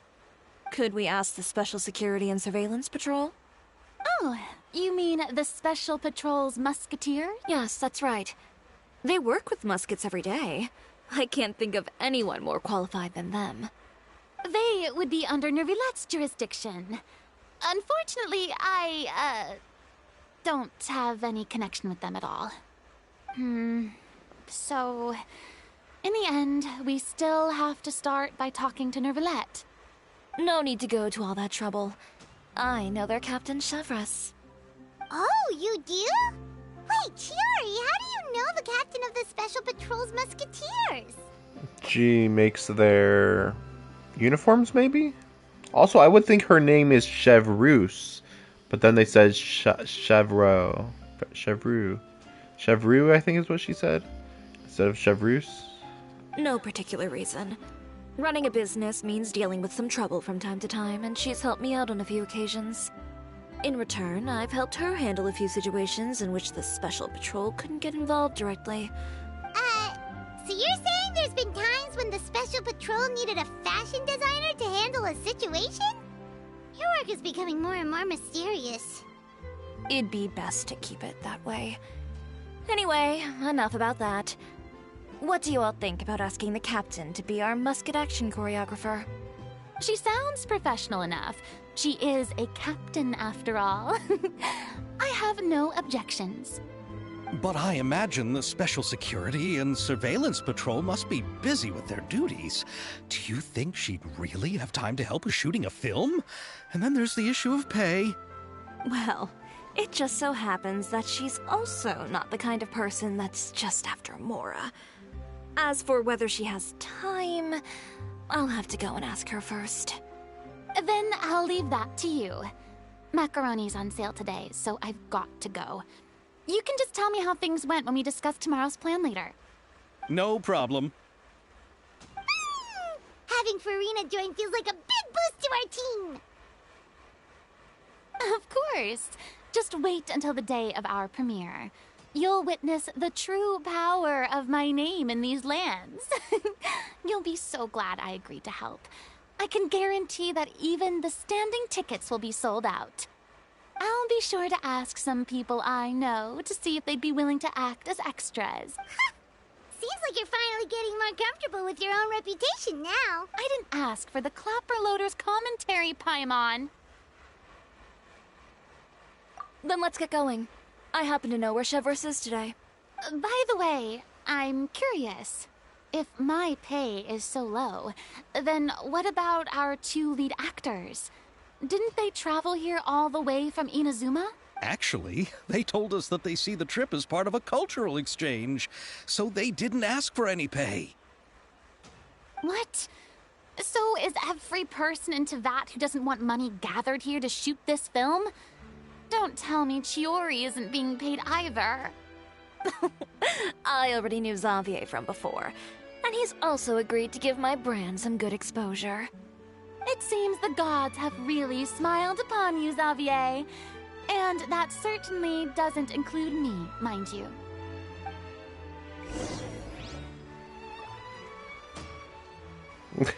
Yeah, it's like the world has conspired to have you make a film for free. I also thought she said Chevreuse for a second, but I think she was just saying Chevreuse, and it sounded like there was an S in there. I think we're still on part 1 of this, right? Oh my gosh. And there's supposed to be 3 acts. We'll see. All right, this is the place.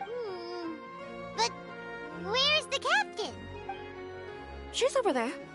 The one with an eye patch reading in front of the newsstand. Oh, her! Paimon could tell there was something different about her. She seems kinda intimidating. Please wait here for a moment. I'll go fetch her. She's working now, so you might not want to get in her way. Working? But isn't she just standing there and reading a novel? Just trust me. Oh, alright, let's see what happens then. Chiori sure is a mysterious person.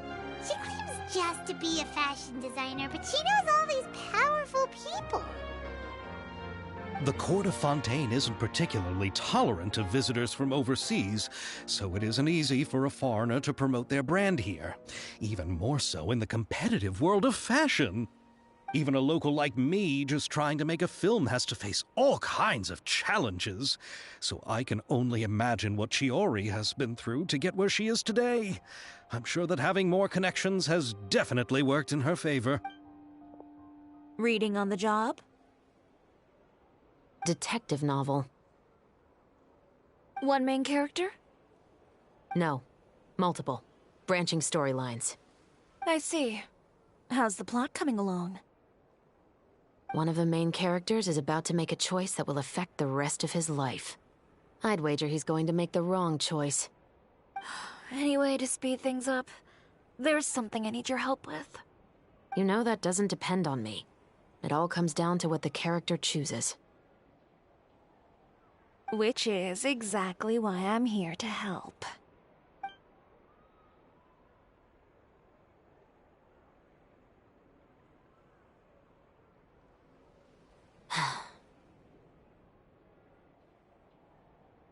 All right.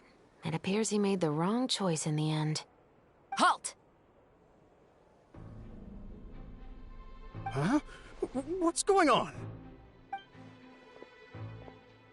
Hand over whatever you're holding. Oh, it's just a book. I didn't buy anything else. Then I'm sure you wouldn't mind letting me have a look. Excuse me, officer. I don't mind you standing around here, not purchasing anything, but I'd prefer if you didn't disturb my customers.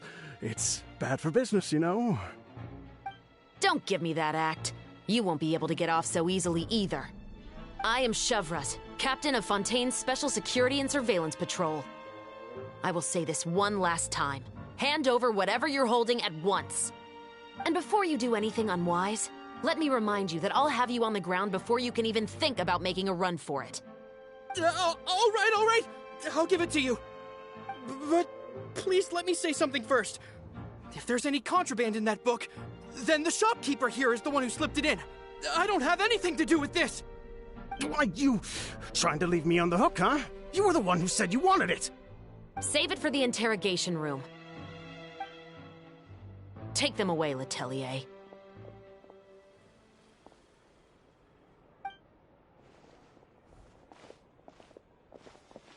What's going on here? One second you're reading a book and the next you're escorting people away.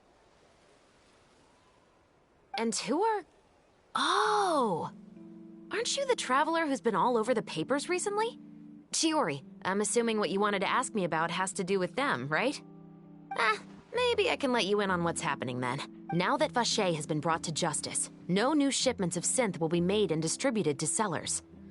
The Fontaine guards have been busy collecting the remaining synths still circulating on the market. Thanks to a tip from our reliable source here, this should be the very last batch. Oh, so you were pretending to read a book in order to catch the bad guys! Oh, Paimon almost forgot to introduce ourselves. Paimon is Paimon, and this is the Traveler and Xavier! Hey, I'm Chevraz. You probably already heard me introduce myself, so I won't bother repeating it. Yeah, why didn't you make a move as soon as you had the chance? Were you worried that my intel wasn't accurate? No, I wanted to see if the shopkeeper would turn himself in first. All he had to do was come up to me and say that he didn't know where the synth had come from. If he did that, then I wouldn't have had to press charges on him. He had the whole day to turn the synth over to Chevraz. But instead, the moment I came up and blocked Chevraz's line of sight, he took the opportunity to sell it off. Yep, he made the wrong choice, even though the right choice was right there in front of him. But you knew they wouldn't make the right choice. Yeah, I knew. I was just hoping I'd be wrong for once. Enough about that, though. What did you want to ask me about? What the heck's up with her headphones around her neck? That's so weird. I don't understand that part of her design at all. Otherwise, she's pretty generic looking in that musketeer outfit or whatever. Oh, you see, it's like this.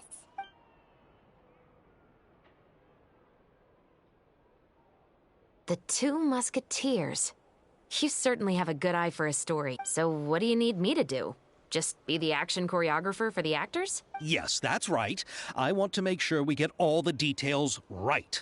I want the actor's posture and understanding of firearms to be as realistic as possible. However, I'm afraid this work will require a bit of your time, since you'll have to be present whenever we're filming. Also, as for the pay... No need to say any more. I'll join. Huh? Just like that? Really? You're willing to help us with our humble film project? Sure, it's no big deal. As I said, we've wrapped up our investigation here, so I don't have any other tasks on my plate for the moment. Besides, I personally really like this novel. I even have the collector's edition at home. Stories where justice prevails over evil never get old for me. Then we've got a deal? Yes, I'll see you on set tomorrow. Oh my! I can hardly believe it! I should tell Lady Farina immediately. Oh, and I must tell the prop manager and lighting technician to get everything ready. We start filming tomorrow! Calm down, Xavier. The film is going to take more than just a day to finish. Still, I should also head back now and start preparing the actors' costumes and makeup. Alright, guess that's it for today then. Traveler, Paimon, please stay for a moment. I have something to tell you. Then I'll take Xavier back. Poor thing. He's so excited that he can't even walk straight anymore. I don't want to spend our first day fishing our producer out of the fountain. Yep, see you tomorrow.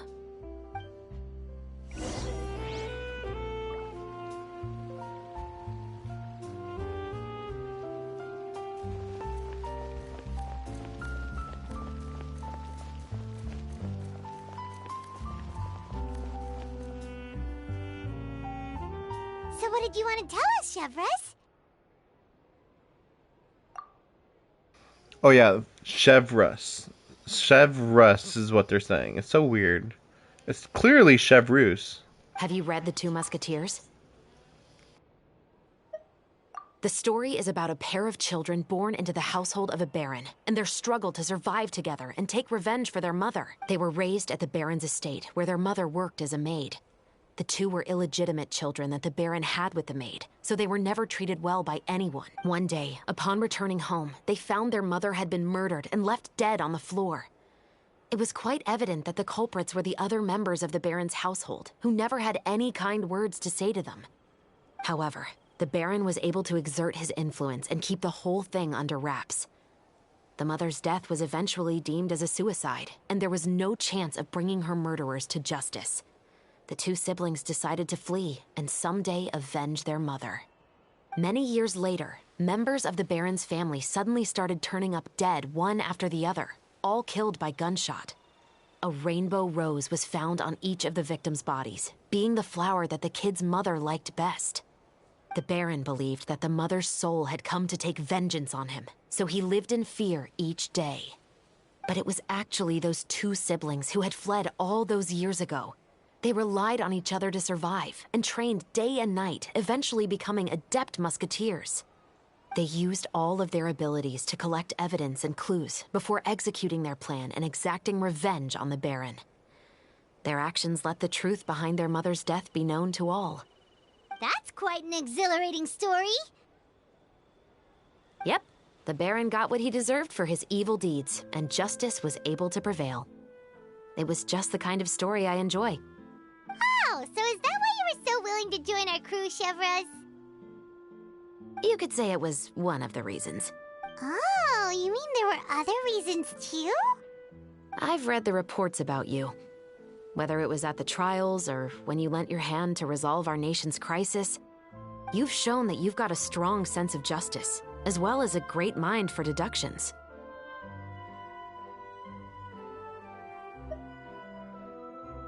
Yes, you're as sharp as I expected. It seems you've experienced many similar situations before. There's been a recent murder case involving muskets. The perpetrator's methods appear to be very similar to what is described in the novel. Huh. Really? But Paimon didn't see anything about that in today's papers. The Marechaussee Phantom hasn't yet released any information to the public because the investigation is currently at a standstill. The murderer is extremely cautious. A murder involving firearms? But not that many people use those in Fontaine, right? Impossible. We perform a routine inspection of our firearms and ammo reserves every day. If one of the weapons had been fired, it would stick out like a sore thumb. Besides, I trust the members of my platoon. However...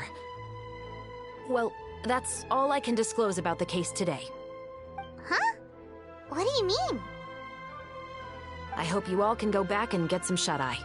You can decide tomorrow whether or not you'd like to join the investigation with me. I'm aware this might not be the ideal time to add more to your plate, but the more capable people we have, the better the chances that justice will prevail. Carrying out investigations isn't actually supposed to be our responsibility. Our job is to apprehend the perpetrators. Finding them is really up to the Marechaussee Phantom. You could say I'm taking part in the investigation out of personal interest. I don't want people to see muskets in a negative way, and also, I'm concerned about the similarity between the crimes and the story. You mean they might be connected somehow? I suspect so. Just to make myself clear, this is not an order, nor is it a deal of any kind. It's a request. If you two have any interest in the case after we finish filming tomorrow and are willing to assist me, then I would be most grateful. What do you think, Traveler? Yeah, you're right. Paimon's getting a little tired too. You'd better head back and get some rest. It's good to keep a calm mind, especially when you're about to make an important decision. Otherwise, when the moment comes, you might end up like that shopkeeper and not even realize that the right choice is right there in front of you.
If you keep your eyes peeled and your mind engaged, you'll find there's always a new story nearby just waiting to be discovered.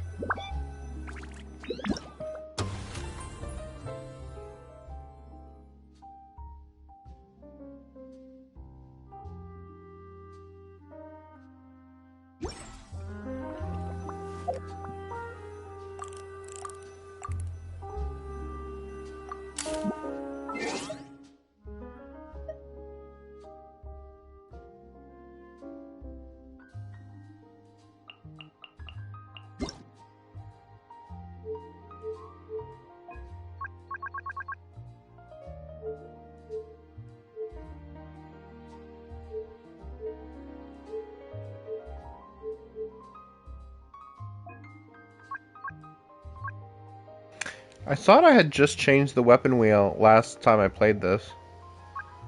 But, I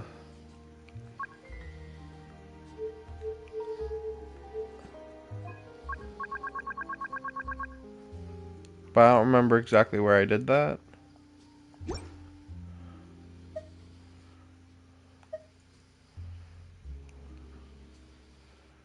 I almost feel like it was here, but I don't really know how.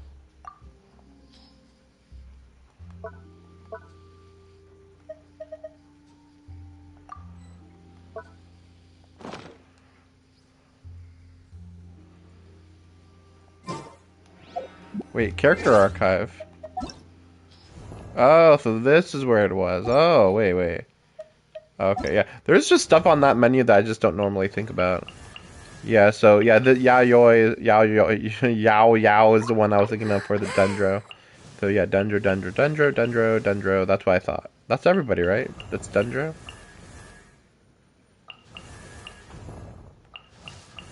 Yep, that's everybody. Yeah, it feels like there's a lot of characters, but when you really break it down, there really isn't that many, I feel like.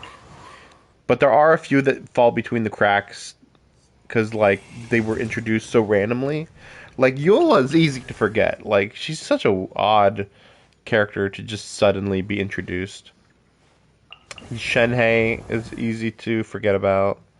Because she's almost identical to Ganyu. It's very odd. Yellen also, but like her design is very unique, so she's very popular, so she normally doesn't fall between the cracks and gets forgotten. Same thing with him. Like, he's very close to getting forgotten because he's not in hardly any story at all. Why does he drink boba tea though? That's weird. But yeah, like, he's barely in the story at all. That's why it's easy to forget him, but it's not like for the most part, it's easy enough to remember him just because he's like the second most important noble character, nobility character in Inazuma, technically. Something like that. Tignari is fine. Sino, he's been in a lot of events. Wanderer, well, he's gonna show up later, I guess. Sooner or later. Relax. Okay. I wonder if he's gonna get an outfit change.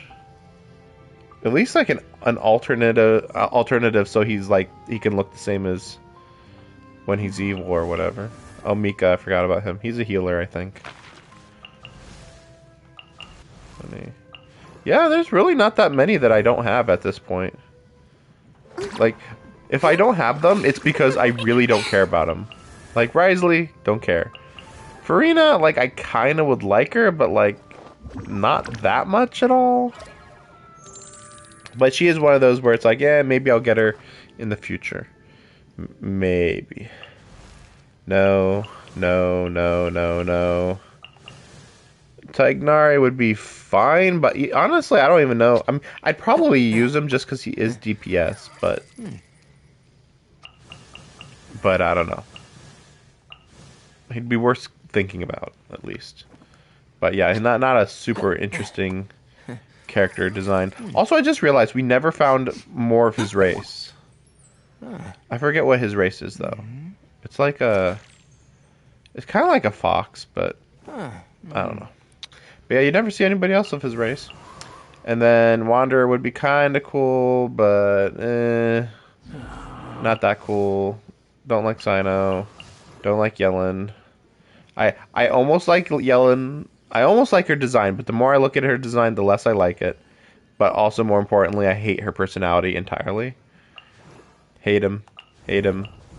He's fine, but his gameplay's lame. Shenhei is the one that I'm like, okay, I think I will go for her when she's on Raid Up again. Probably. Partly because I like that when she dashes, she's ice, so that's cool. Also, she's just like a really good. I don't know. She looks different than most characters. The height is definitely part of it. Her aesthetic is different than most characters too. Completely. I think is she a cryo user? Catalyst user? Or maybe not. Spear? Spear.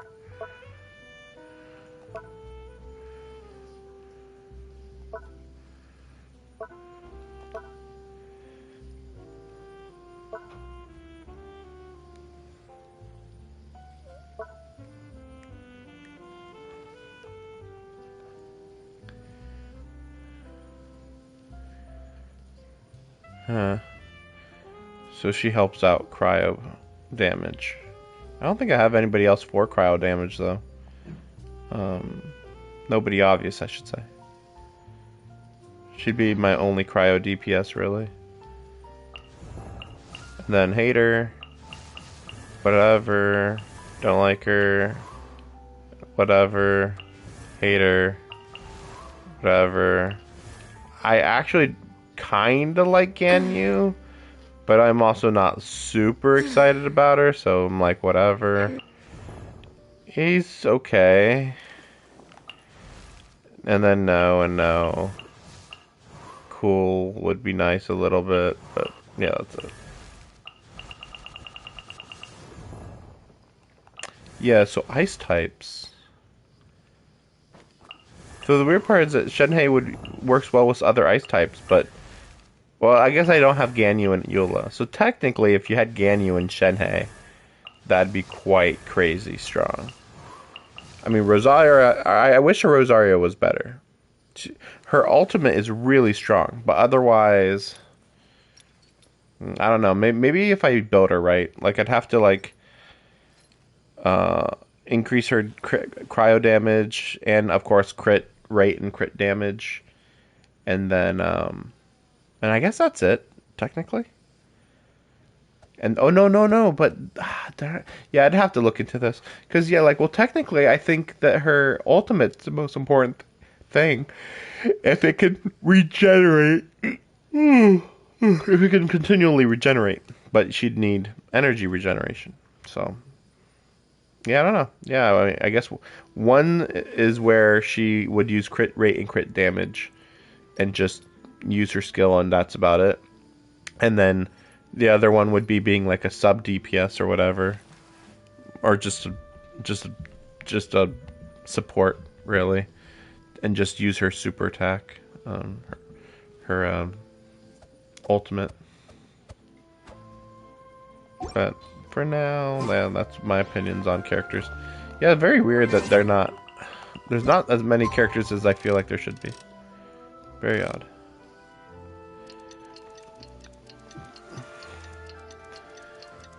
Especially weird considering I don't pull for 6 stars very often. It's finally time to meet up with everyone.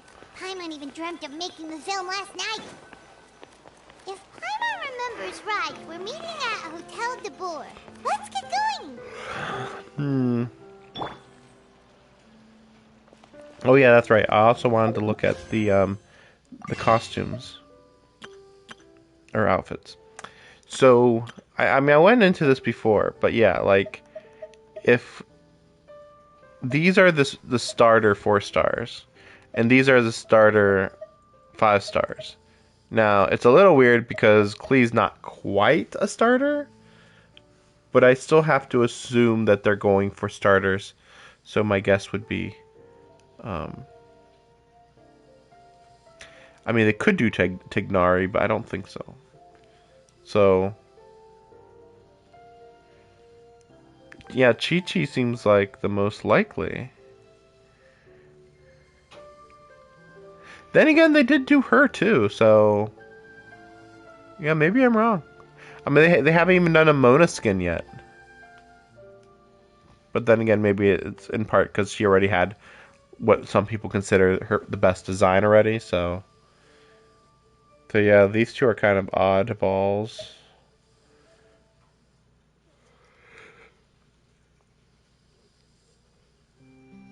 Going by this, I would say Tignari would be likely.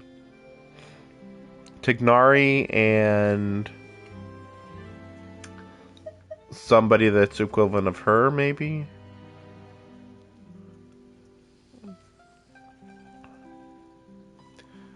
But yeah, I can't quite think. And it can't be one of the Archons. Like, you would think you'd give the Archons outfits, but they haven't yet, so I don't know. I would think that they'd give all the Archons outfits all at once, but how would you even fit all the Archons into one story? They're really trying to avoid them actually meeting each other early, so I don't know about that. Honestly, if they did give everybody outfits, I think they would give them, like, battle outfits right before, like, the last area in the game or something. So, like, you'd give, well, I don't know what most of their battle outfits would be. I don't know, maybe, Raiden would, like, get, like, some Japanese armor. Nahida, I have no idea. Some people like to think that Nahida would get, like, oh, what about her adult version? And it's like, first of all, she doesn't have an adult version. We saw her from the past. Her previous incarnation was not an adult. It was a child still. So I'm not going to go into that. But,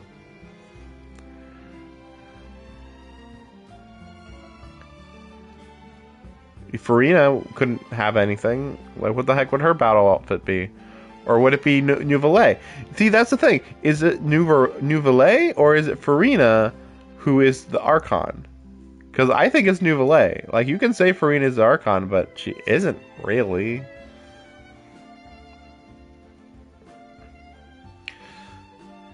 And then, of course, well, no. Yeah, I guess I don't know what, oh, let's see. So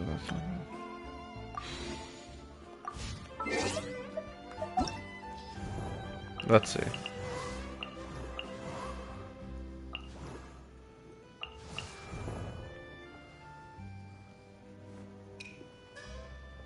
Yeah, like, she'd just get, like, Japanese armor, I think.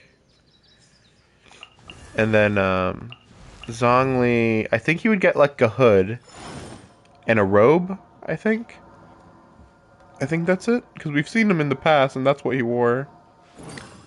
And then, I don't know, Venti. I don't know what his battle outfit would really be. It also feels like he would be, like, a hood and a robe or something. Like, what's a battle bard? You know? Oh,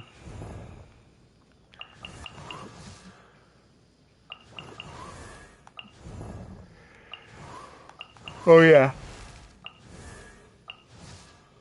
So, different outfit, different. I want... Different.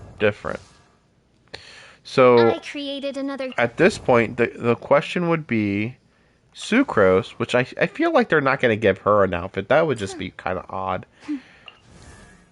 Maybe Chongyun, but I don't know, man. Like, I'd be surprised. Noelle, I could imagine. I could imagine Noelle getting an outfit. Bennett, no. Benny's adventure team, assemble! I don't think so. Shangling would be cool. But, I just kind of doubt it. Like, this is, like, the perfect outfit for her. Unless, what, you wanted to give her more of a typical, cooking outfit? I don't know about that. I don't think Xingyu's gonna change. I just, even though if he's popular, I don't think that I don't think there's a better outfit for him. He's just a Chinese kid who studies, basically. Bedeau could be given a better outfit. I have no idea. Like, yeah, I mean, it's just pirate outfit, technically, so... They could do something interesting with her. Amber... At this point, I don't know if they would even bother with her, really. And then same thing with Razor, where it's like... I guess you could do a better one, but he already has, like, one of the most unique outfits in the game, so... I don't know. So if it was none of those for 4 stars, then you go over here and it's like Diona? No. Keking or Shanyang? No. Yanfei? No. Sayu? No. Rosaria? Maybe, but it depends on what her backstory is. So I don't think that they're gonna do anything with her until Mondstadt matters again. And then Kujo Sara? Like, she's got one of the most interesting designs in the game. I just don't think that she'd get an outfit. But they could give her some modern thing, maybe. Toma, I have no idea. Like, they could, I guess. No. Just because popularity, really. On these 3. The popularity's not that high. Garo, I don't think he's got popularity to do that. Cole, on the other hand, could get something different.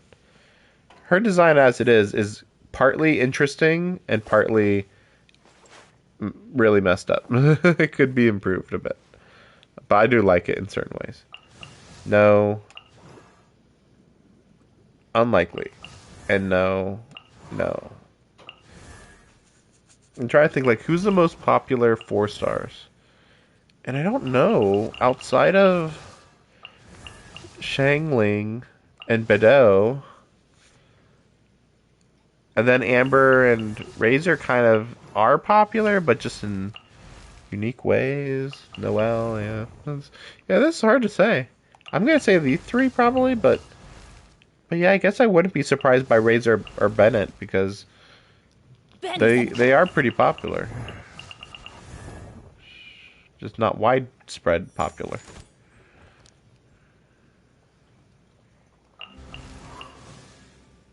So I don't understand what's so fashionable about her outfit here. It doesn't look that particularly interesting. I guess it's kind of like a high schooler, kind of. Just obviously was a crop top type of thing. I don't know. Okay. So do I want to continue the story?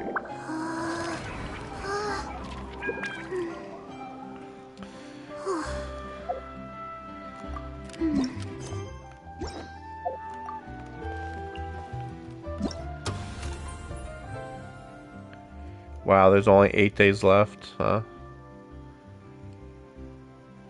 But honestly, so far it seems like most of the side quest stuff for it is very easy.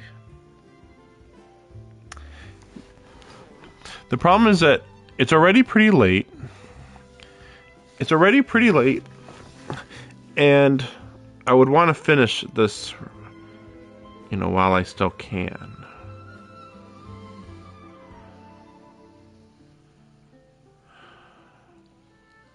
I just realized I didn't notice what Chevrous's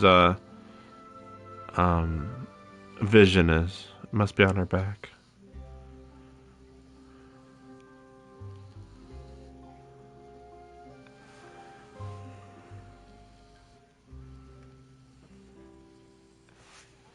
I also have Honkai Star Rail that I wanted to play. I was thinking of doing that. That's hard to say. I don't know if I would do it.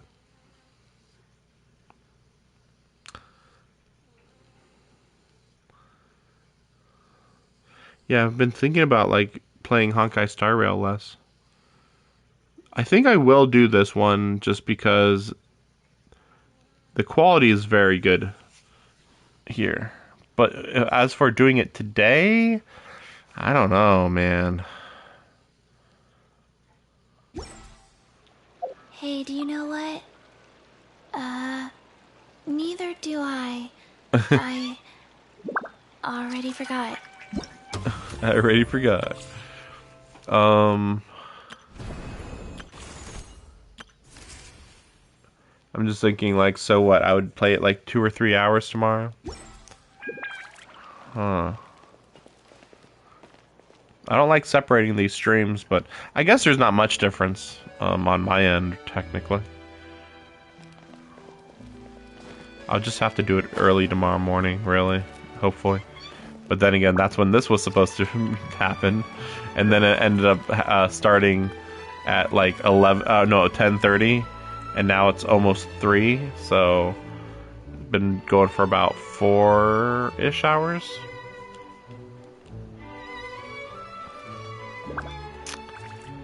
Yeah. I was thinking like, hey, maybe this is a short event, but like there was so much build up going on in that first act. It's like there's no way, like this act we're gonna have to make a movie, and then either the next act or in the middle of this act also we're gonna have to help catch a criminal. Like that's a lot. That's a lot. I'm trying to think if there's anything else I can do after doing that tomorrow. I don't think so, though. Okay. Alright. Alright. I guess I'll see you guys tomorrow. I'll go and do some of this, some of these side quests for the event real quick. Maybe even get through them all. Maybe, probably not though. But yeah, I'm tired enough. I don't want to stay up too late. But yeah, we'll see how much I play tomorrow. I don't know. I've been watching a lot of stuff, so we made good progress. Good progress. But, oh yeah, maybe also I'll try to level her up more. Anyway. Thanks for watching. See you guys next time. Yeah, hopefully it doesn't start... Hopefully I start my stream really early tomorrow. And by really early, I probably mean like... I was gonna say 10, but if I went to bed right now, that would still only give me like 7 hours of sleep. So... I don't know. Noon, I don't know. We'll see what happens. Maybe I will end up starting late. But, I mean, obviously not that late because of, well, today / tomorrow is last day of the year. So, obviously, I don't want to be dealing with this literally New Year's night. So, nobody's going to want to watch Genshin streams in the middle of like at 10 p.m. on Christmas Eve or New Year's Eve. I'm trying to think if there's any special stream I was thinking of. There's some games I'm going to be playing, but I don't think there's anything New Year's Eve worthy. Like I was thinking about playing like a Yakuza game, but that just doesn't seem right for New Year's. We'll see. Depends how things go tomorrow, I guess. But yeah, see you tomorrow. Thanks for watching. See ya.